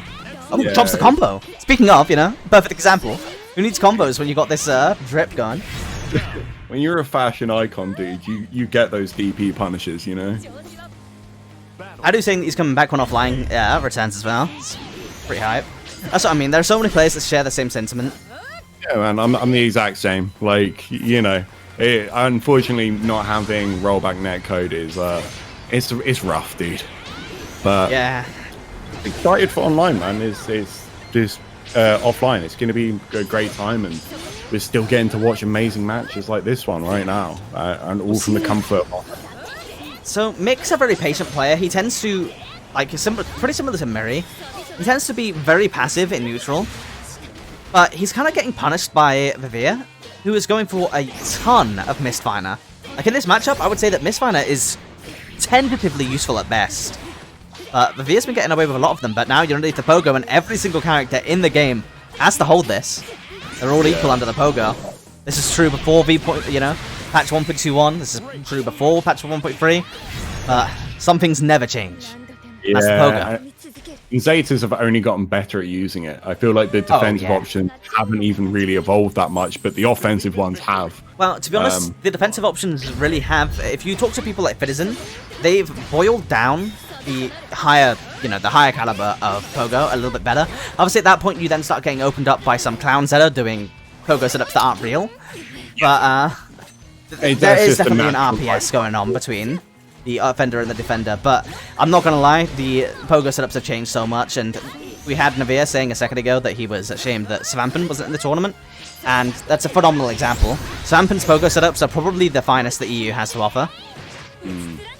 Yeah, Svampen is just such a solid player. I do not miss fighting. Great use of pogo there, honestly. Both of the mix-ups are great. And something a lot of people are saying, and I share the sentiment, is the one thing that they hate about pogo is the absolute cheek of the corner carry on block mid-screen.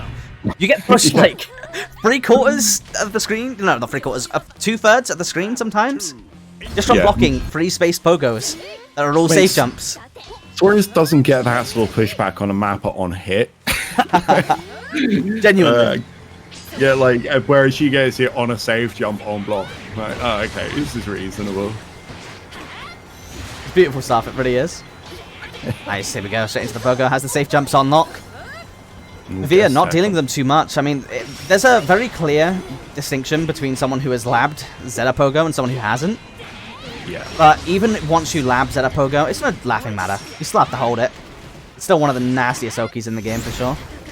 And she also has the luxury of it being so universal versus every character that, like, it's up to the opponent to put the lab time in. It's not even really up to the player. It puts all the responsibility on the defender. Unless you're doing some really cap-ass pogos, like you're pogoing super high, super spaced. You're just asking to get DP'd at that point, but obviously there are certain characters which can be cheeky. Characters like Charlotte, Loane, Zeta even, who can kind of ignore safe jumps to an extent. Weirdly, Narmaya's one of them when she's in her B stance. What a confirm! But yeah, B stance parry is actually really good at taking out Zeta Pogo, which is why I'm surprised we haven't seen more of that. But traditionally, you don't see Narmaya in B stance that much unless she's got her offense going. But this Narmaya really has spent no time in B stance, like the entire time. And yeah, it felt like he was very much just trying to play at this one specific range to like maximize misfire, which I don't know. That tool to me is always kind of like when it worked, cool, but it has so much risk to it. And we saw a bunch of jumps.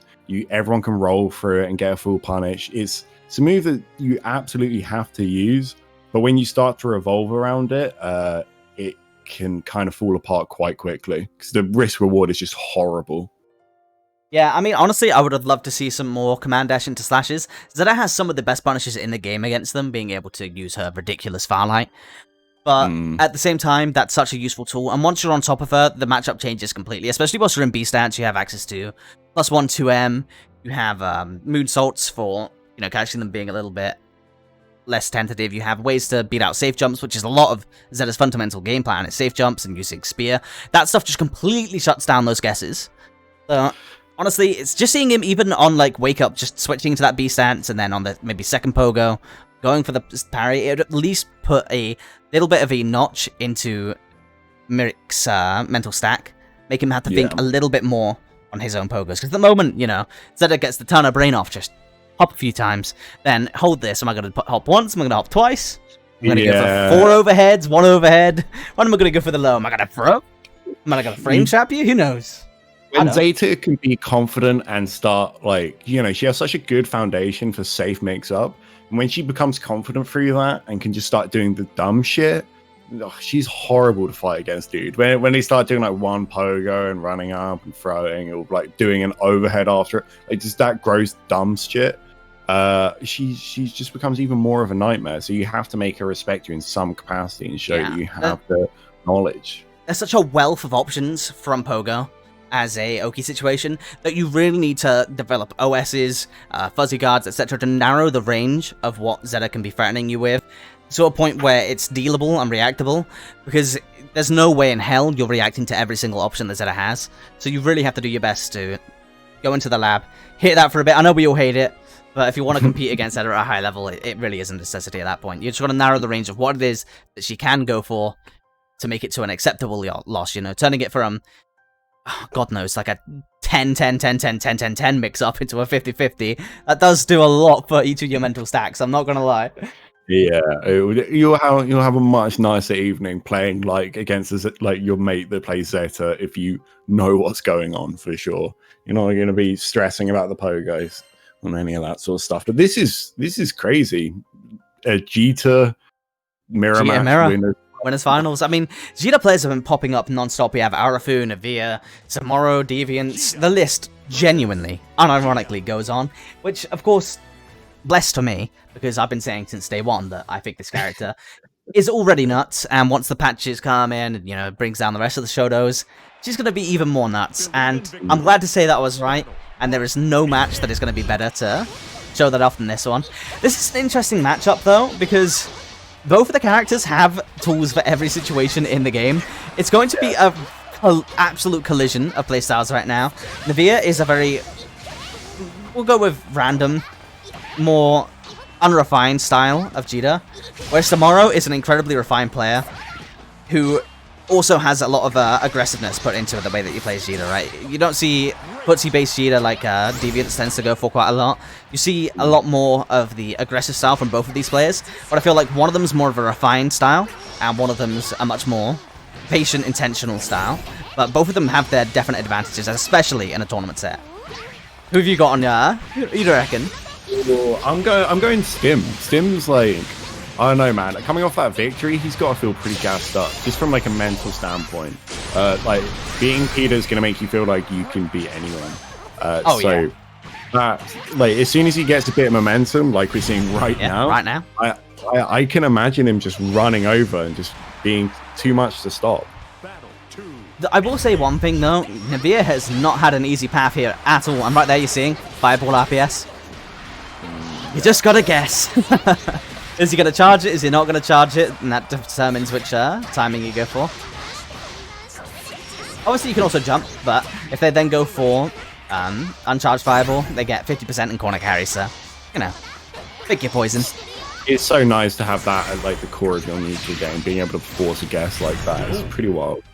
Wow, alright. Navia tying it back up. I mean, I'm not going to lie, you're on the Samoro train, and as much as I want Samoro to win, I'm going to have to be devil's advocate, you know? We've got Goth Cheetah skin on right now. Devil's advocate is very fitting. Gonna go the Goth girlfriend's power up, yeah? I mean, it's gotta be, right? We've got Belial around the corner. We've got Goth Cheetah being a playable skin on Granblue Fantasy. I mean, Arc System Works, when are you gonna put custom skins into and costumes into Granblue? When are you going to put it into Dragon Ball? I know for a fact that it costs a lot of money because of the way that you develop these games, but I also know for a fact you drop a Goth Cheetah skin into this game, you're picking up $1 million easy. So Yeah. you can't be paying the artist that much. Yeah, it's kind of true, man. The sort of people that play this game are probably kind of interested in costumes, let's be honest. Oh my And god, if Stim. you're worried, yeah, I mean, it's tomorrow taking it back, Believe but in victory. I don't know. This is a first to 3, not a first to 2. So I feel like there's a lot of space for the momentum to shift in this match. It's going to be a Yeah. slugfest no matter what happens. I can totally see what you're talking about in terms of their play styles. It feels like a lot of the button presses are preemptive of movement options rather than like other buttons. That makes sense. Tomorrow winning the fireball wall, though. Let's go. Yeah, the little victories, man. And yeah, obviously the obligatory fish. Both players wielding it. One thing they can agree on. I feel like all Cheetah players play with the fish now. Oh no, that's wow. really fortunate. I mean, Just outside it was, range. if anything, a little bit going for the reset from the SBA. This is, not sure if Imagine that's the doing text that to tomorrow. another Cheetah player. That's such an insane thing to do. Like maybe someone that doesn't play against Cheetah, but another Cheetah player. Oh, Yeah, God. you know what I'm saying. You don't go for the narrative of, oh, what a big drop now. You know, it was the reset, the disrespect of this man. Always a reset, man. It's always a reset. Okay. See, I knew Ring coming straight into the chat. That was a drop, bro. No. That was a reset, and that's exactly what we're putting in our Reddit karma, right? Nice, Oh my great God. DP. Alright, we're throwing DPs out now. Things are getting a bit. Try to do the shimmy to try and bait out the Mash OS or Spot Dodge OS. Doesn't work out. Tomorrow, none of that. None of that. Yeah. Classic Street 5 someone getting all complex with their shimmy. It's like, no, I'll just mash a low button, don't worry, bro. Like, we're not playing that game. I'm not going in your Twitter clip. Damn. A fish, man. 2M, 2M, 2M, 2M. Oh, 2U. That's it. Navia tying it back up.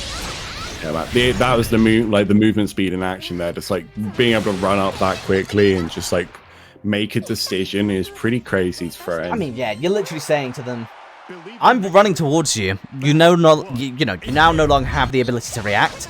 So you've got to commit to one of a DP, predicting me to throw or block this low. What's your choice? Yeah, and like everything requires like a different option, and that's why I think we're seeing so many preemptive buttons from both players. It's just a necessity to make this matchup function in a normal way. Oh, beats the DP. Nice, confirm, damn.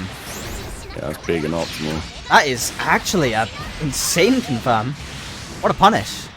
Yeah. Punishing the airborne state of MDP. It's like 60%, Jesus Christ. Shadow's in this game, man.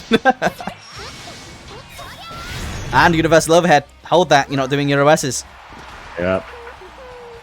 But honestly, online in this much pressure, I got hit. Oh, Yeah, it's 2M clash, unblockable. fish clash, let's go.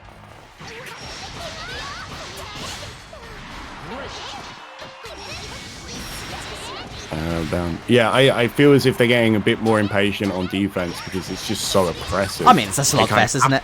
have to- Yeah, it really is. And you see one person gets into the corner, it's just that one DP bait and it can be death. I know both of these players are incredibly hungry.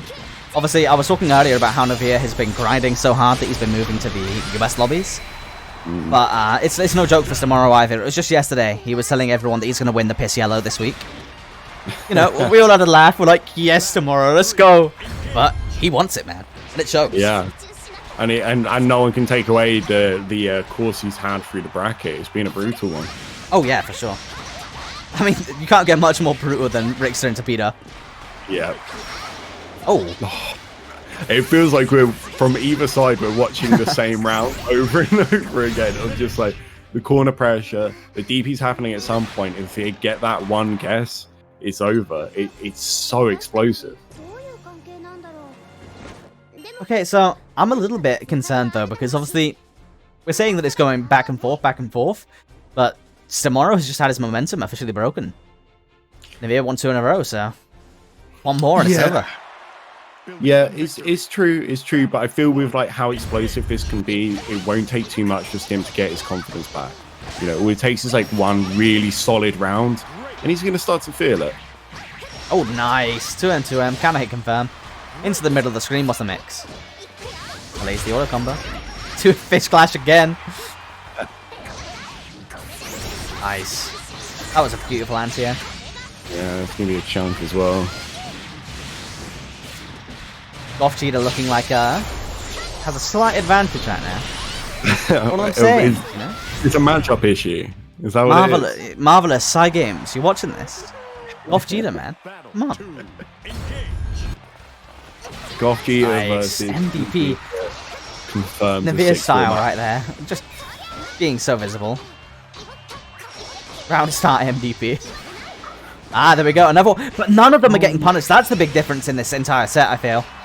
Tomorrow isn't getting the punishes on those DPs. Whereas Navia, you know, he's taking 50-60%. Yeah, at the start he was doing okay, but it does feel as if, like, slowly he's losing his consistency on some things that we know he's capable of doing. And this is looking like it's going to be it here. This corner combo is going to leave him on next to nothing. Genuinely. That'd be rave. And now what's the mix-up? Universal overhead. No OS is coming out again and just takes his turn back with the DP. That's it. Navia moving on and is our first grand finalist. Man, what a brutal way to lose. I mean, Well, you know, it's not over for tomorrow. Yeah, it was not just a wrap at the end of the day. It wasn't. It didn't look free, but definitely has some things to think about in that matchup. And maybe he needs to switch color, man. Maybe he needs to go to Cheetah, steal it from him, get player one side. You know. Gonna have to just report the score from Mick versus Vivir. And next up, we're gonna go down to Peter Zagi, which again, probably one of the best matches in the tournament, and it's down in losers' quarters.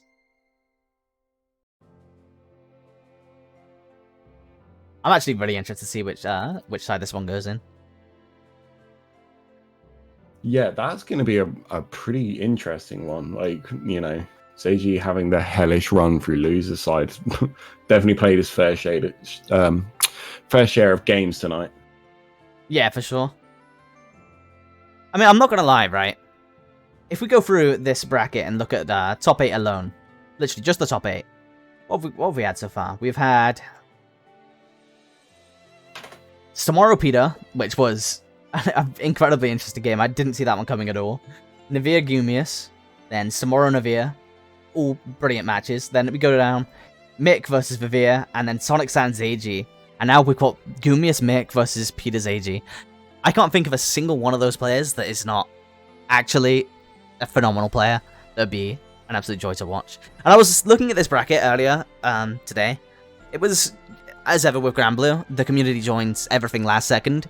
But even on the day of the event, before, you know, check-ins are pinged, etc., I could tell this was going to be a great one. We even had a couple of the players that I thought were going to make it really spicy, and, you know, people like Rixler DQing early, but we still had a ridiculously stacked event. Yeah, I mean, we had Deviants go out winners in quarterfinals, you know, like, that's not something we see very often, but this is still just as stacked as we would expect it. And I'm still secretly, still very openly rooting for the Ladiva player, even though it's got a Zeta coming up next, and that matchup is brutal. Here we go, they're both in. And this matchup, Lancelot against Fairy, speaking of matchups, is not the prettiest one. It really isn't, and it can come down a lot to, for example, we can see people like Breaker approaching the matchup completely differently. He does a lot of whip RPS, so, you know, Vine whip RPS with the jumps. He goes for a lot of more haphazard style. Zagi, like we said before, a little bit more refined. And when Fairy starts to play this match a little more linearly, I feel like it's really, really all in the Lance's court to be able to just make the match rife with unexpected and hard to react to situations on the Fairy's part. Yeah, there's so much that Fairy has to be super ready for at all points, and that's a brutal thing to go into for a long period of time. What is going on in the dialogue in the background? Some anime shit, dude. Some literal anime shit. It's just a fucking character arcs. I mean, if anyone wants to discuss if this game's anime or not, well, just look at the chat. That's all you need. Yep. Look at the profile pictures of everyone playing Granblue right now, and you know if it's an anime game or not. Yeah, or try and follow top players and immediately have to mute them because of some of the shit they post on Twitter. Like, I've been toning it down a lot over the past month or so, but Deviants has been going ham. Oh, mate, Deviant's got muted day one. Immediate mute. That was a one-frame link. Huge with DP, but doesn't get punished at all. Very weird start to the round. He tries to air throw that jump out. I do like that, but... I mean, let's be honest. If there's one character that can say, you know, in response to Lancelot jumping out of the corner, look at me, I can do it too, it's Ferry. Both of these characters refuse to acknowledge the existence of the corner. The corner is a facile, you know, concept to them. It's not real. So when neither player respects or acknowledges that the corner exists, does it really exist? Yeah, I mean, this corner combo likes to beg to differ, but we ignore that. I mean, Ferry's also so set up to just like, all right, dude, you're in the corner. I don't need to do anything about this. I can just walk away, man. Like, I don't need to do any setups. I'll just let you have it. I know you've got super. I'm not getting into that sort of guessing game. Goes for a wall cling, does the XTP, easy input, no sweat, no hassle. AG taking the first round. Yeah, look, very solid round as well. There was no like sort of like, oh, I'm rushing you down, sort of like gimmick. It was just solid gameplay through and through. And I'm really happy because what I was bringing up before the match is actually coming into play right now. We're seeing a lot of relatively random jumps coming out from ZAG, a lot of Vine Whip RPS, which is exactly what I wanted to see. I don't want you to let Lancelot take control of the tempo of the match, because the second you do that, it's really just rife for Lancelot to put you into unfavorable positions. Yeah, we can see Peter's now trying to respond to those jumps a bit differently, like trying to meet him in the air with an air to air or an air throw. And it's working out. Even if he doesn't necessarily get hit off it, causing that sort of scramble is not a bad thing for Lancelot. Yeah, especially as the Lance. And it also means that you have, you know, even if you lose this round, you're still getting into the opponent's head, just starting to get an understanding of how they're trying to play the matchup. And as you condition yourself for it, it will get a lot easier, especially as a player like Peter. He's not the kind of player to not adapt, you know, to have his A game plan and just run with that.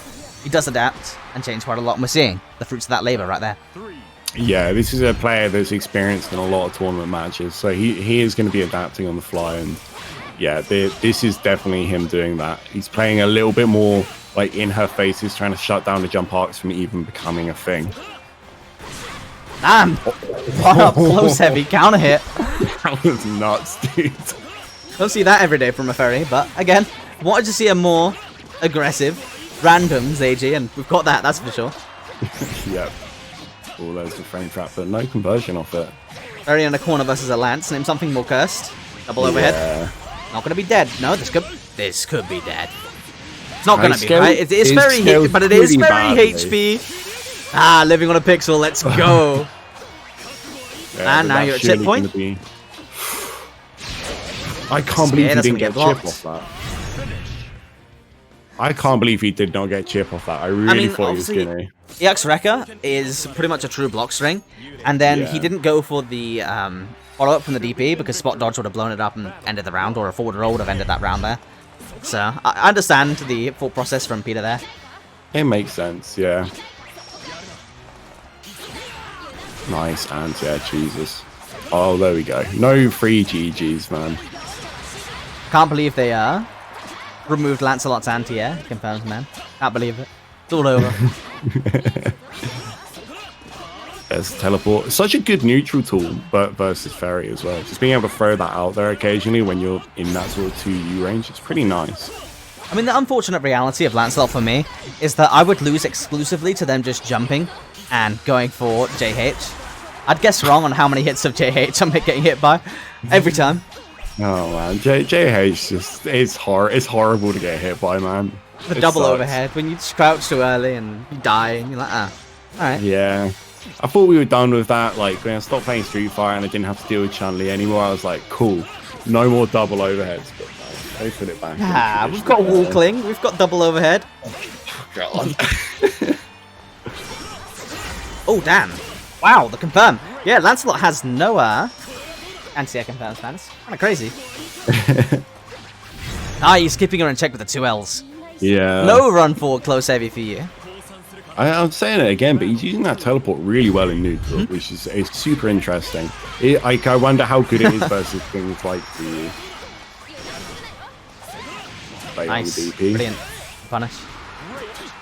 Going for the overhead setup again. Obviously, you away can the also corner just in the not first wall place. cling, fall to the floor, get a low.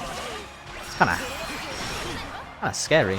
Good DP though. The main reason why that DP was so sweet is because it gave him projectile invuln, so the fireball just phased straight through him. Oh my god. This is looking like, yeah, one more hit. Goes for the SSB. They should connect, right? No, not at all. Actually, this is going to be the end of the round, and Peter is going to be moving forwards. Doesn't have enough invuln on it. Getting caught by the pretty damn meaty frames of the fireball. Yeah, that was stupid for me. I thought that would have just kind of gone straight through him at that point. Yeah. Jesus Christ. Peter looking a bit annoyed, mate. I mean, a bit angry. That was looking kind of stacked towards AJ at the start. And then he had a round taken away from him, but then he got the close heavy counter hit, and I was like, nah, he's back in this. But Peter not letting him get back into the momentum of the match at all. Yeah, completely. It felt smothering the amount of pressure he was putting on him, and there's like the variation of like options in neutral was super solid. Yeah, so next up we're gonna have Mick versus Gumius, and what's your official thoughts on this matchup? This is a very controversial one, for sure. So, like, hey, look, say to players, please don't firebomb my house. I need to get my deposit back. But I personally think like this is one of Ladiva's hardest matchups. Especially like even when compared to like things like Ferry. This matchup's so funny. I love it because depending on which player you ask, both of them will be saying that the other character is the worst matchup. It's hilarious. I had to poke the bear. I really did. But it's just getting hit by 2M. You do get 2M till you lose. And you're like, all right. I mean, what are you gonna do against Pogo? Actually, Ladiva does have some pretty interesting stuff against Pogo. Specifically, just the ability to be able to use anti-air SPD. That's fun, especially if they're getting a little bit loose with their mix-ups. They're trying to do like single Pogo into JH, just anti-air SPD it. Yeah, I honestly think on defense, Ladiva does the same as everyone else. It's just more of like dealing with 2M is very, very difficult. But yeah, and lasers. And so you have super. Laser is kind of cursed as well. Not to mention jump RPS. Yeah, I don't know. This matchup's very screwed up, but for both players. It's a case of both of these characters are relatively glass cannon, you know? Neither one of them has the best defense, especially against each other's tools. But either one of them, off of one knockdown, can end the match there and then. Yeah, absolutely. And I think if anyone was going to be good at this matchup, it would be Gumius. Because, like, you know, Zeta has good anti-airs, but they are, you know, the 2H is kind of, the horizontal range is, like, mediocre. It's bad. It's straight up bad. We used to use Fire Heavy because of that. Like, it was a bit too slow, and Fire Heavy covered a lot of ranges. But now it's faster and a lot more reliable, but it's still 11 frames up against Ladiva jump up. Gets crushed by JH, right? And the jump M as well is going to be pretty good because it hits so low that you're going to kind of screw up with Zeta's reactions. And yeah, the jump H should be good versus it. So no one's saying that Zeta's 2H isn't good, bro. It's good now. It used to be not very good, but now it's pretty good. It's one of the better 2Hs in the game. A little bit slow, but it makes up for it in spades by its conversions, right? Yeah, and I think, like we just saw there, it's more of like, this is something that Gumius is very good at as a player. Those things, so we're seeing it already. This is how he's working his way around. You do not want to be getting hit by a counter hit lariat in the middle of neutral. You know how screwed up it is? Because that wasn't even optimal. Like, and that's still 50%, you know? Yeah, that wasn't even an optimal Ladiva combo, and it still did 50%. Oh, wow. There we go. Ladiva has SVA available now. This is going to be a lot harder for Zeta to get away with a lot of things in neutral. For example, can't you chase Retreating Spear with SVA? Is that not a thing? Yeah, I think it's range dependent though. I don't think you can do it as like the max range, but it's like whether you're going to want to take that risk. Oh, beautiful stuff. It wasn't a punish though. Oh, but the universal overhead is going to be... Is that going to kill? That's going to kill, 100%. I don't know tying it up. Notice it as well, but it feels like Gumius goes for a lot of throws. like Yeah. defense. No, because again, he doesn't OS. I brought it up earlier in the Nivea match. The one thing that is getting him killed repeatedly in tournament right now is that he is not doing OSs. A lot of players are getting away with universal overhead, and a lot of players are recognizing it pretty early on in the set as well. Yeah, and it's if you're not going to do OSs, then like you're better off doing nothing on defense and just waiting until you get your turn, rather than going for something like a guest throw, because the reward of a guest throw is just you break it, you know? Yeah. It's not a big reward, like the risk is not there. Especially a matchup that's already as volatile as this one. You really don't want to have to be messing around with Guesses Umpro. Yeah, it's just so not worth it, because even a delay tech versus Zeta is fine to take. And this seems so good. You probably, I'm not sure if you can hear it or not, but... Oh, I've never heard Granblue's OST ever. I've had that shit turned off since day one. They've added it to Spotify, and whilst Granblue Versus has some of the weakest OST of like any Arc System Works fighting game I've ever played, I'm not gonna lie. Oh, that isn't gonna reach. It is gonna reach. That's nearly full screen. I thought that was just outside of the range. Oh, there we go. 5 view. Wait, oh, everyone gets hit by it, dude. At least once. Because that's the only mix you can really do there without going into headbutt. Everyone gets hit by it once. But yeah, whilst Granblue Fantasy Versus has pretty weak OST overall, like most of it's actually pretty good, but it's all locked behind RPG mode. The Granblue Fantasy OST is absolutely phenomenal, because obviously I made all those trailers and stuff. I got to take a little gander, and man, it's so good. And it's on Spotify now as well, finally. Oh, nice. Call him out the air. No proper conversion, though. There's a headbutt reset, and that's going to do a lot. He's still going for those resets. See, I don't like the grounded resets, especially when he's not converting that air. When you jump out, you need that. A lot of what you want, though, is when someone jumps out like that, if you do hit them with that, you need to be ready with the mix-up, right? So they shouldn't be able to land for free. That's a definite no-no. When they land, they should be terrified of, is it going to be low, throw, etc., you know? Universal overhead. What's it going to be? And especially in a game with easy inputs, like, you should be able to react to hitting them in the air with those two jabs, with the anti-air grab, you know? Yeah, true. And you got the target combo available, but comes with time. Raw throw. Didn't get punished for it, but that very well could have been the round there and then. Nice. Raw light stance. Throwing the H stance though. Now you're in the corner without your stance. You gotta hold this. Yeah, everyone's a victim to it. Big jump out, but no conversion off it. I've got to say, mixed fuzzy jumps have been pretty great, but as we're seeing right now, Gami's starting to adapt. He's not getting the best reward off of it, but he is at least responding to the situation. And that's going to be it. Gami's going to move forwards. Crazy, dude. That was so interesting how he was playing that matchup. It's very easy to focus on the sort of aggressive situations, but Gamius was playing neutral in a very interesting way. Like I said earlier, the sort of things with the grappler jumping, convincing Mick not to anti-air properly, made a big difference. Yeah, I'm just gonna say this real quick, but if you're gonna sit there and try and tell me that Granblue Fantasy Versus has OST on par with BlazBlue and Guilty Gear, I don't really know what to say. I mean, the OST wars are coming one day. I mean, they gotta, but I'm ready for them, man. I've done the research. I've got it. I've got it all there. I'm from Sweden, dude. I'm neutral on this stance. All OSTs are turned off in my life. You know, I don't want to pick a side on this one. Unfortunately, or fortunately, because personally I love OST. I've got to sit there with it on, and I don't mind it, man. Don't get me wrong. I'm not saying that Granblue Fantasy Versus OST is bad. It's bad compared to the stuff that they've got in some of the other games in Locked Behind RPG mode, and it's insulting that Granblue Fantasy has all of this literal wealth of amazing soundtracks that just aren't being used in the game for no reason. Sell it to us. I'll buy it. Sell it to us. Again, clean million. Can't be that expensive to put in. Come on now. My take is, dude, that after Melty Blood came out and it had the best OST ever, everyone should have just stopped making OSTs, because OSTs got perfected with Melty Blood, and that's just, that's just reality we all live in.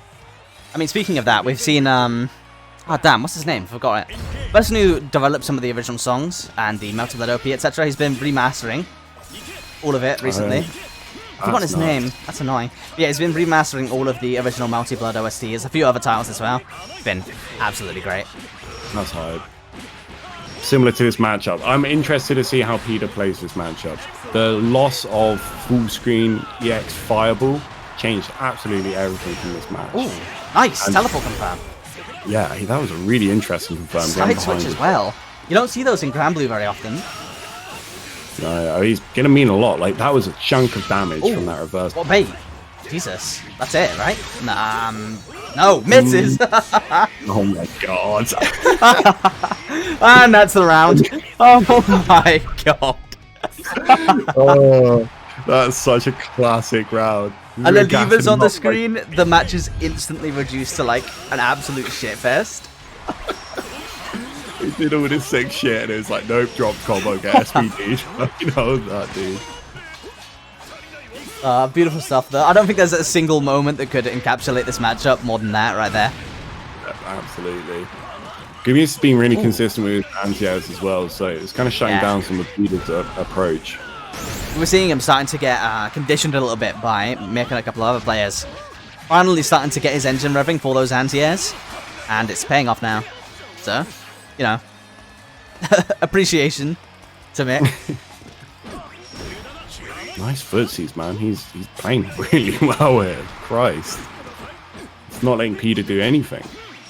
Yeah, you say that, but the health totals are pretty close, and that's going to be 2L, 2L into Super. Now, this is Lancelot damage, so yeah, that's not going to kill, but messed up situation, and you have to worry about chip point of this. Oh, never mind. Yeah. What? I hate this game. Like, the fact that that just happened makes me... You know, it's the perfect example of why I hate doing Zeta laser so much. The difference in recovery between Zeta projectile and the rest of the projectiles in this game, especially from the base cast and what's her name? Cheetah, the honorary base cast character, is absolutely absurd. The fact that he got to block that there is stupid. If this was rollback net code, I reckon that hit. that was nuts. Nice. Good fuzzy match.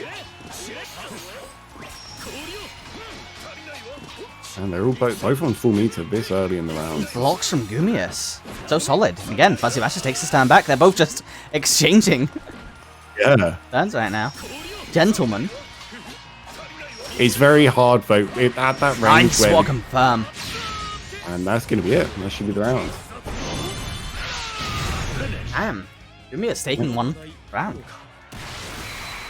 Really nice, solid sort of play here. Both players playing very... I think, you know, Peter played, like, was trying to figure out Gumius at the start, see how much he could take the piss, and then after playing a bit solid, you know, we've got kind of normal game on our hands. Beautiful stuff, honestly. I love Granblue. I'm not gonna lie. Good, man, is the best. It's the absolute best. And you see people, like, battling like this that are trying to figure each other out. It's awesome. I don't know, man. Doing SPD can be a bit risky sometimes, but when you get it connecting, like 5 SPDs in a row, oh baby. Yeah, it does feel pretty good to be one of the few characters. Oh, you pulling out the 5U spam from Peter as well. And catching the fireball as well. Uh-oh, that's gonna hurt. But again, Lancelot damage, sir. You're chilling, you're alive, but only barely. And now you're at chip point. And he can just back up nice and slow. Just setting up the chip there. I mean, he could even have took a SBA or an SBA at that point and been relatively unfazed. Feel like it would have been Ladiva's guess on the Oki afterwards. Yeah, I mean, Ladiva doesn't really get any Oki from that super either, so... Oh no, I hope that one throw or these throws don't open Gumius up to matching throw again. Yeah, no, that's true. That's actually probably why this match is looking as favoured as it is for Gumius right now. He really hasn't been put into many situations where he has to guess throw. Most of the mix-ups at the moment are typically coming from Rekka. Yeah. Oh my, he's called that out pretty much every single time now. Yeah. Like, I'm pretty sure nearly every time after it started getting spammed a lot. But similarly, Peter has guessed right with the teleport every single time against SPD. He's, well, teleport, SBA, just random reversals. I mean, but Peter's still not giving up, man. He's not losing faith in his mix-up. He's still running. It's working out perfectly for him. I mean, that's Peter's style completely. He's patient and he's deliberate. He knows what he's doing, and there you go. There's the throw. He knows what he's doing, and he sticks to that game plan. I think the way he's able to mitigate risk on this sort of aggressive play is super impressive. Peter's. I mean, that's the thing about Lancelot, right? Like, everyone talks about how ridiculous this character is in offense, but really, the reason why he was top 1 in original Granblue was the fact that everything that he did carried next to no risk. It was all very one-sided RPS or mix-up. It's like, at worst case, he's -2. It's like, oh, yeah, sick. and he has options for nearly, like, every situation in the game. Like, as a rushdown character... Oh, let's go. Oh, he can... The punish! That should be a... Oh my god, the 2 callouts in a row and it's over. Gumius, match point. They're the nicest reads you make versus Lancelot. I mean, you don't see that one very often. I think the last time I saw it was you playing, unironically. Yeah, I think like you can do that, or you can air SPD the super, which was kind of nice too. It's a clash. What's he gonna do? Yep, punish. Like 3 combos. Oh, there we go. Gets the low into the corner. What's the mix-up? Nice single overhead, gets the throw. And again, this is where Gumius really struggles. Goes for the SB. SBA connects. And now, one more mix. Again, guess the OK isn't really that real. So, Lancelot calling out, taking his turn back. This is going to be dead, but I'd say in a chip position without super available to Ladiva, this is pretty favoured towards Lancelot. Yeah, definitely. Just the jumping goes for the... Why did he do that? The one risk that we've seen Peter take in the entire set, and it loses him the game. Why did he do a defensive SPD? That makes 0 sense to me. Dude. It worked. I mean, it was amazing. This is like proper 5-head stuff. Like that SPD is so slow startup. It's like, oh, I can't believe the set that I just watched. That was probably the best set of the evening, and we've had some absolute killers. What was that? Oh, that my was God. Ridiculous. Well, we now know our losers finals, guys. It's gonna be tomorrow versus Gumius. I need Gumius to fax me the reason for SBDing that. That made he was so far away as well, man. Like he was pixels inside of SBD range. That was fucking bizarre. What an awesome player and an awesome match. What a match, man. Alright, well, we're now at top 3, so all of these people are getting a significant amount of placement points, but now it's really just a fight for that piss yellow, you know? You've got your placement points pretty much secured. Now it's a fight for that roll. Samoro's really hungry for it. I know that Naveer's constantly on that grind, and Gumius, a past winner, probably wants to get it back. Wait, does he still have it? That's actually worth checking. Ah, he still has it. Alright, so if Gumius wins this one, he actually gets a custom roll on the server, so he's not just fighting for piss yellow. And after that, it's going to be random SPD. I mean, he has no say. True. Alright, so as a reminder, this is first to 3. For anyone who wasn't quite sure. I know that last time, Naveer wasn't 100% certain. But we're going to be seeing the matchup that sent Gumius down into losers recurring right now.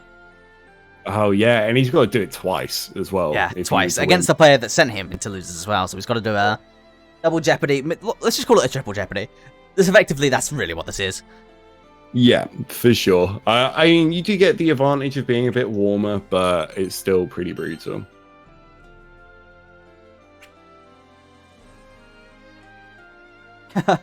Yeah, we just finished up a random select Go to Gear XR tournament.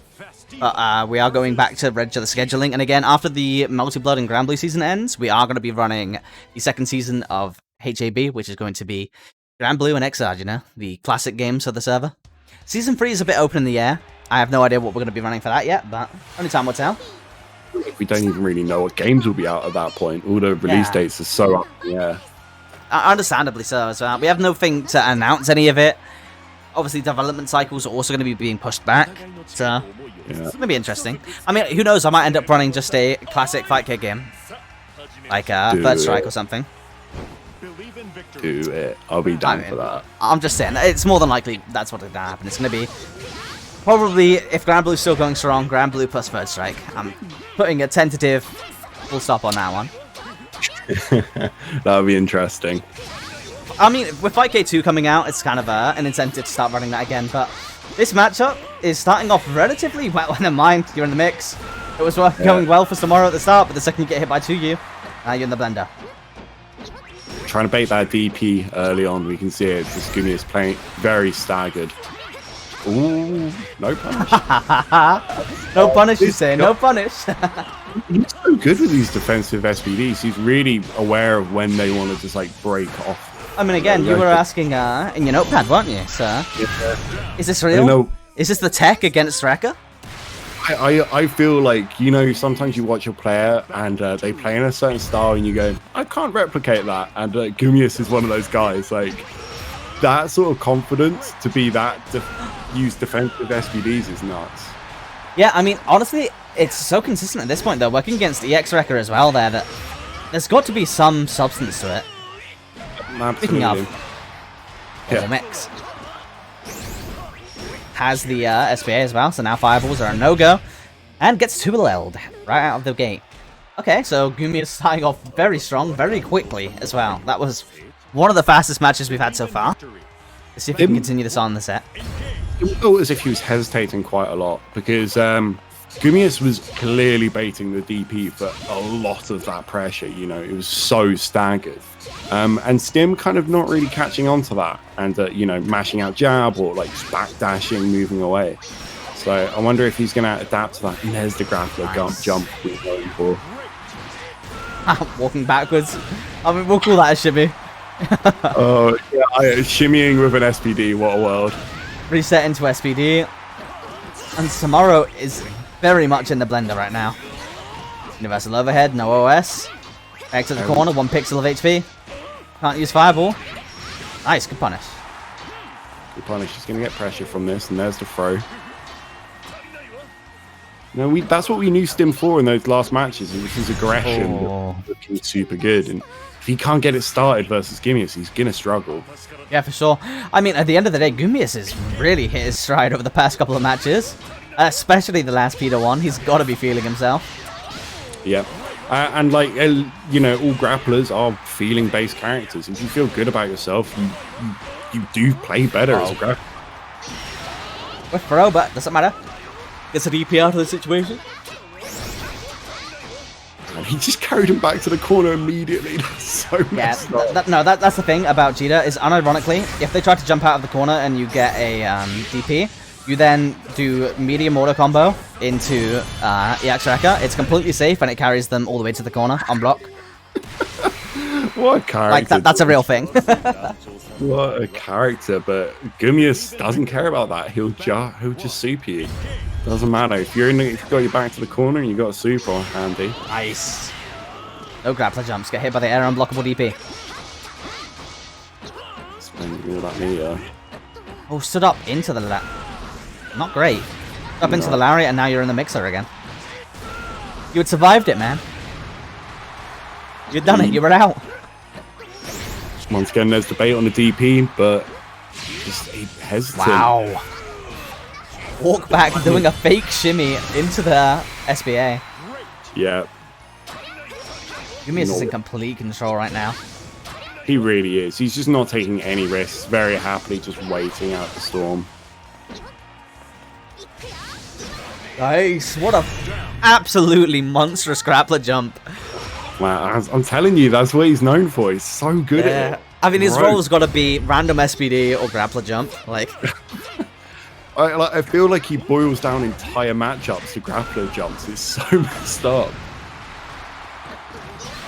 oh, nice. Like this time, gets DP'd out of it.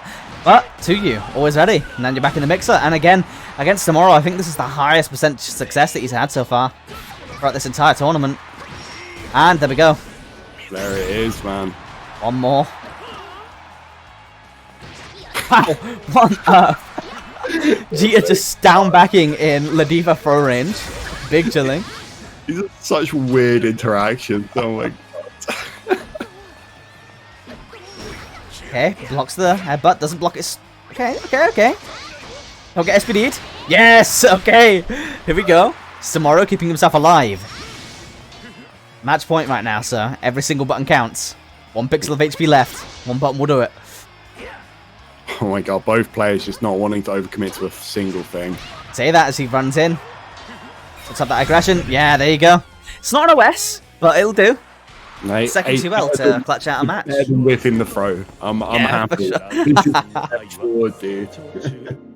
I mean, what? You're gonna eat a counter hit? You'll live that. You'll live that. You might not live a SSBA from a Universal Overhead counter hit. I'm not gonna lie. But Jesus Christ, what a match. GG's Gumius and Tomorrow. Tomorrow, you made it so far, man. Top 3.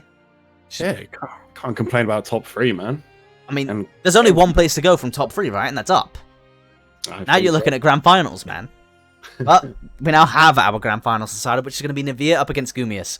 So again, two of the relatively newer players, you know. Gumius, he's pretty much middle of the pack. Wasn't there at the start, but then was one of the new generation players back then. So now he's a bit of a boomer.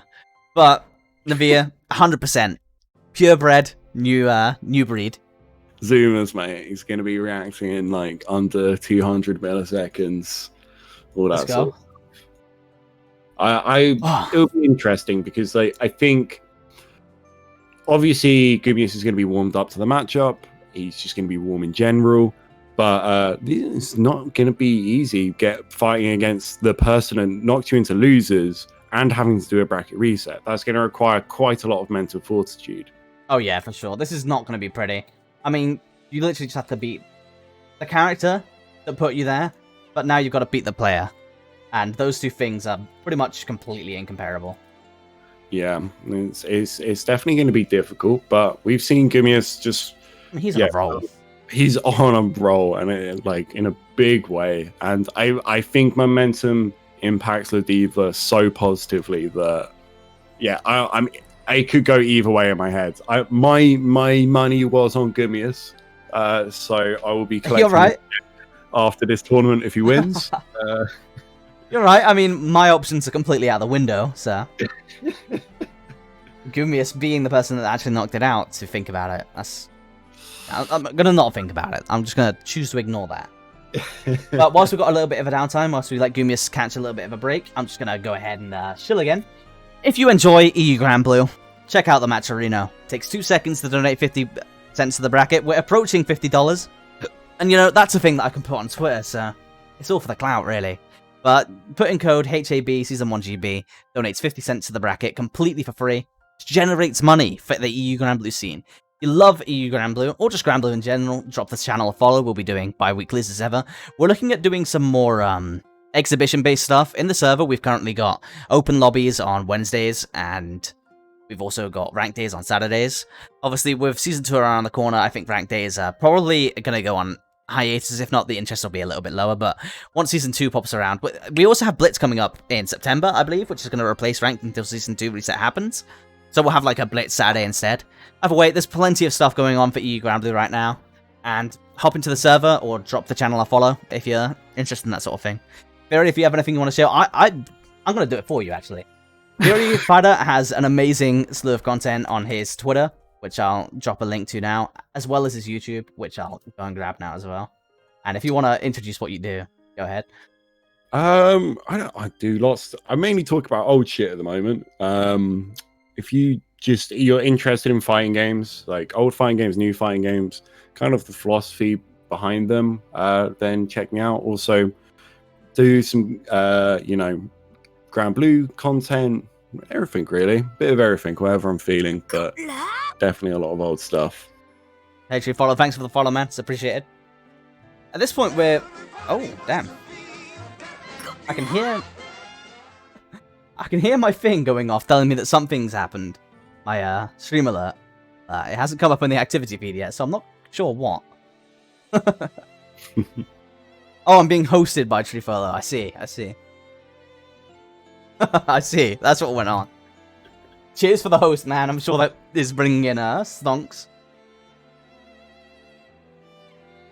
So, now the matchup that... This is going to be an interesting one purely on the basis of can Gumius ride the momentum that he has ran through losers to take this match back? Because again, Navia's not as an intentional player as, say, Stamoro and Pita, etc. He's a lot more random and less refined, but that's a huge positive, to be honest, in a lot of situations. Like, Deviants was known for being random at the start and unpredictable. That's a real virtue to have.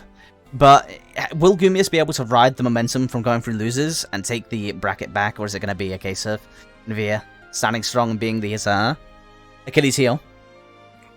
Yeah, it could definitely swing either way. It's going to be all about momentum, and I think because Gumius's neutral seems quite calculated, if you play against the player that is a little bit more scrappy, that can make it very, very difficult to get a sort of grasp on the player's tendencies.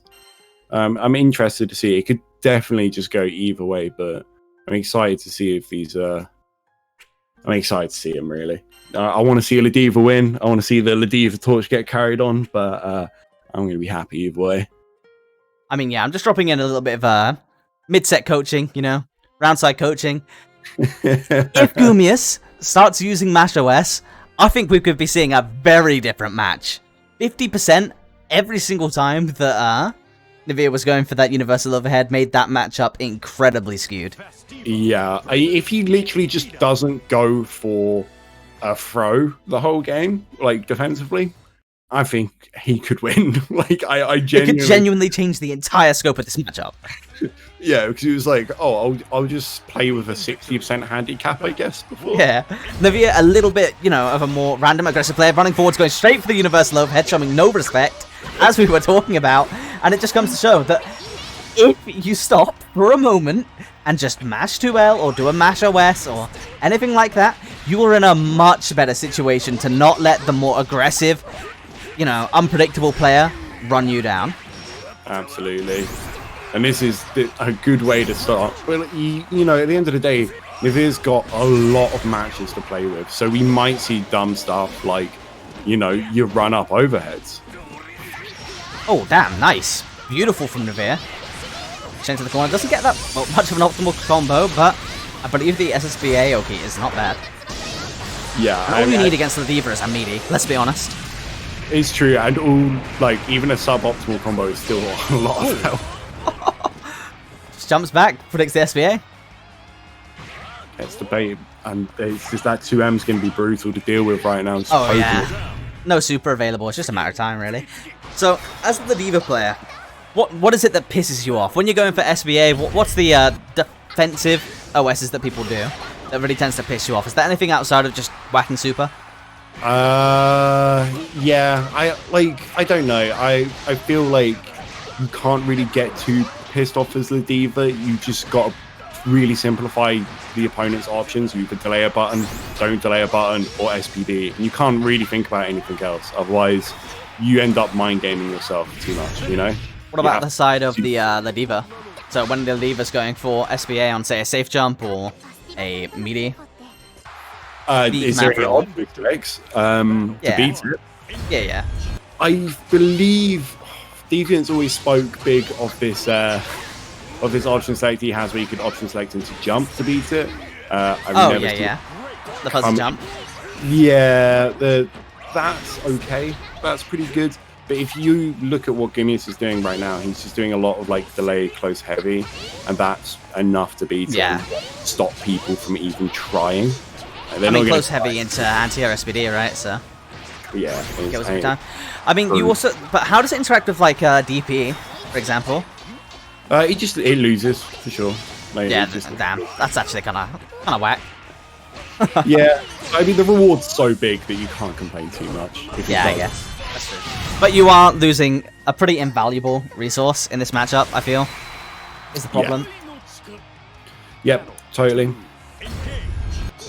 This is already kind of getting a bit swingy between both players. I feel like Gumius is doing a good job of forcing the Veer to play a bit more normal. Just, Yeah, I mean, I'm loving the fact that he's finally using Fireball. Fireball is inarguably Cheetah's strongest strength, in my opinion, other than perhaps her run speed and her jump arc. Which are all just brilliant things to reinforce how insane this Fireball is. It all works as a complete package, you know? Ladiva doesn't have SBA? Use it. 50% of his health gone, literally from you just pressing Fireball. Yeah, I don't even like doing the wake up super here because, like, what does this get? Risk your life. Like, it's now, yeah, it's now basically like if you do that super, you're essentially put in a situation where you can't really play neutral very well, and Nivea is doing a good job of keeping Gumius out. Nice, phenomenal job. Why is everyone standing up into these lariats? I have no idea. I assume they're jumping, but like it just seems kind of bizarre to me. Yeah, me too. I really don't know. But both the Cheetahs have done it now, so there's got to be some substance to the madness. There we go. That's what we want to see. Just dunk it, man. Just dunk it. Yeah, just dunk it. It can also be fuzzy jump sometime, which is, you know, that people generally go for fuzzy jump quite a lot after the target combo. Yeah, for sure. Especially if they're expecting the resets from auto combo that we've come to see Gumius utilizing quite a bit. But I feel like at that point, especially with the lariats that he was going for, it would get an air hit. But all of these are grounded. Yeah, no, you're right. They're all was grounded, but it comes out so quick that it might be catching pre-jump. That could be. Confirms. All right, well, this is looking a little bit dangerous for Gumius at this point. Yeah, this is not the position you want to be in, man. Who is it that loses their piss yellow? It is Gumius, I think. Is it? Yeah, Gumius came second recently, didn't come first. Alright, so if Gumius loses this, Navia is going to be stealing that piss yellow. Oof. As far as securing himself very high up, because I believe he took part in all of the events so far in HAB, so he's going to be probably #1.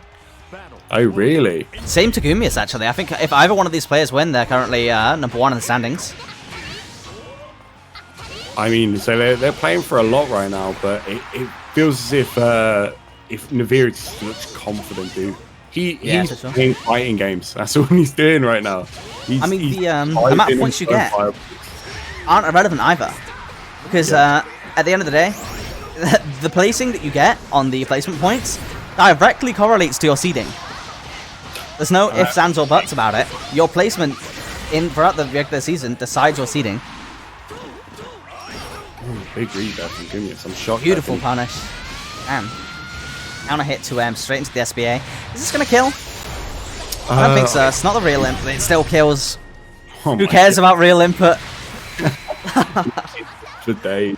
The damage difference is actually there for real input versus not real input. Vegeta as well. Yeah. Still kills. This character, man. Godly. There's a grappler jump. Is going to get corner from this. See what the mix is. Lead mash. Ooh, I love it. Throwing in the heavy headbutt. He's actually just working to open him up now. But nice screen. Random DP. Let's go. Random DP #2. And that's going to be dead. Yeah. Hanging himself with something that is a little bit prolific for at this point. I feel like when you've got a life lead, a round lead like he has, like, screw it, take some risks, man. Like, he can lose 2 games and still win without Gumius resetting. Oh, nice. What a whiff punish.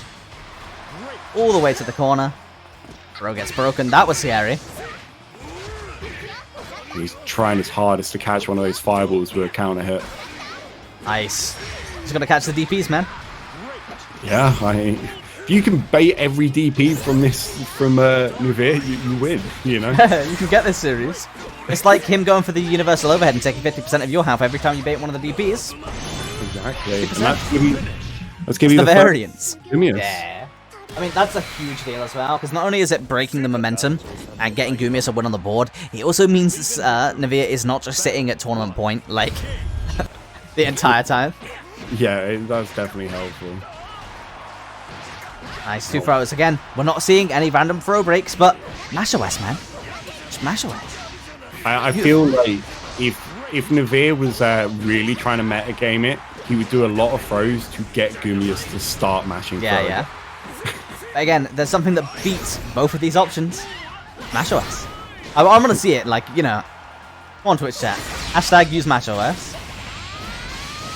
Okay, this is gonna be a big chunk of change. And you know, Ladiva does have meter now, so. Vegeta. Oh, it's late for me, mate. I can understand it with Cheetah. A lot of people called her Cheetah, like Vegeta, for something like early on. There was all sorts of Twitch emote memes about it, man. We'll just put it down to that. That's what was confusing me. I'm just a boomer, dude. Don't worry about me. I don't know what's going on anymore. I mean, Ladiva's kind of in a blue onesie, so. True. Oh, damn, what drops, but...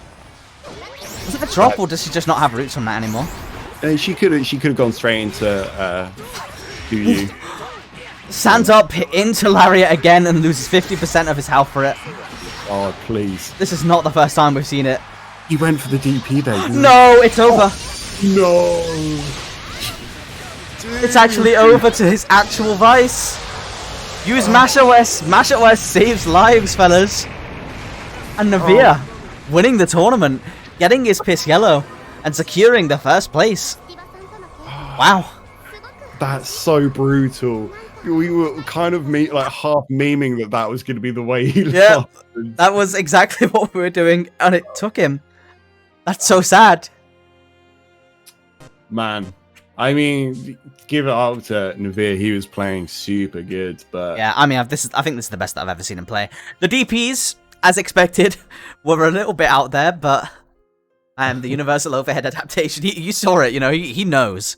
He had the read on Gumius. Round start, first round of the grand finals, sprints forward and does universal overhead. He had the read. Yeah, I definitely, like, when they first played each other, it basically won him the set for free. And, you know, Gumius was like, holding off the defensive throw for a long time, but then the withdrawal got too much for him and he had to jump back on it. Oh my lord, let's see who's on. Let's see who's streaming Granblue. That was too much for me to handle, man, I swear to God. And we had some good fucking games today. We really some did. Really good ones. The Gumius Peter one, definitely a highlight for me. That was super fucking good. Alright, so we've got someone streaming right now. Road to 200 subs. Not sure how much we can help out with that, but I'm going to drop you in on them. But, you know, I'm going to take a moment to thank everyone for taking part in the event. Literally, all of you watching, attending, hanging out on the Discord are the only reason any of this is possible, and the only reason my EU Granblue is anywhere near as fucking good as it is. Thank you to Fairy Fighter for joining me on commentary. It's been a pleasure, as always. Yeah, no worries, man. Thanks for having me. It's always super fun to commentate on here and just fucking watching GGs happen. Yeah, I haven't had such a good Granblue in a while, I'm not going to lie. And I'm so hyped for next week. Next week's going to be sick. It's only uphill from here, man, for sure. So, with that said, check out the match arena, check out everyone who involves Twitter, join the server, take part in EU Granblue. EU Granblue is great. If you're having hesitation, you just watch the tournament, want to see what Granblue is about. Hesitant because you don't think you're going to be able to get matches, just pick up the game on Steam, come join the community. We have all sorts of players that are ready to not only beat you up, but teach you how to do it. And, yeah, EU Granblue, great as ever. I'm going to drop you off with Mugendayo now. So have a great time, everyone. GG's to Navia for taking the tournament. That was an incredibly impressive run. And tomorrow, my man, so close. So close. Man, next time, man, next time.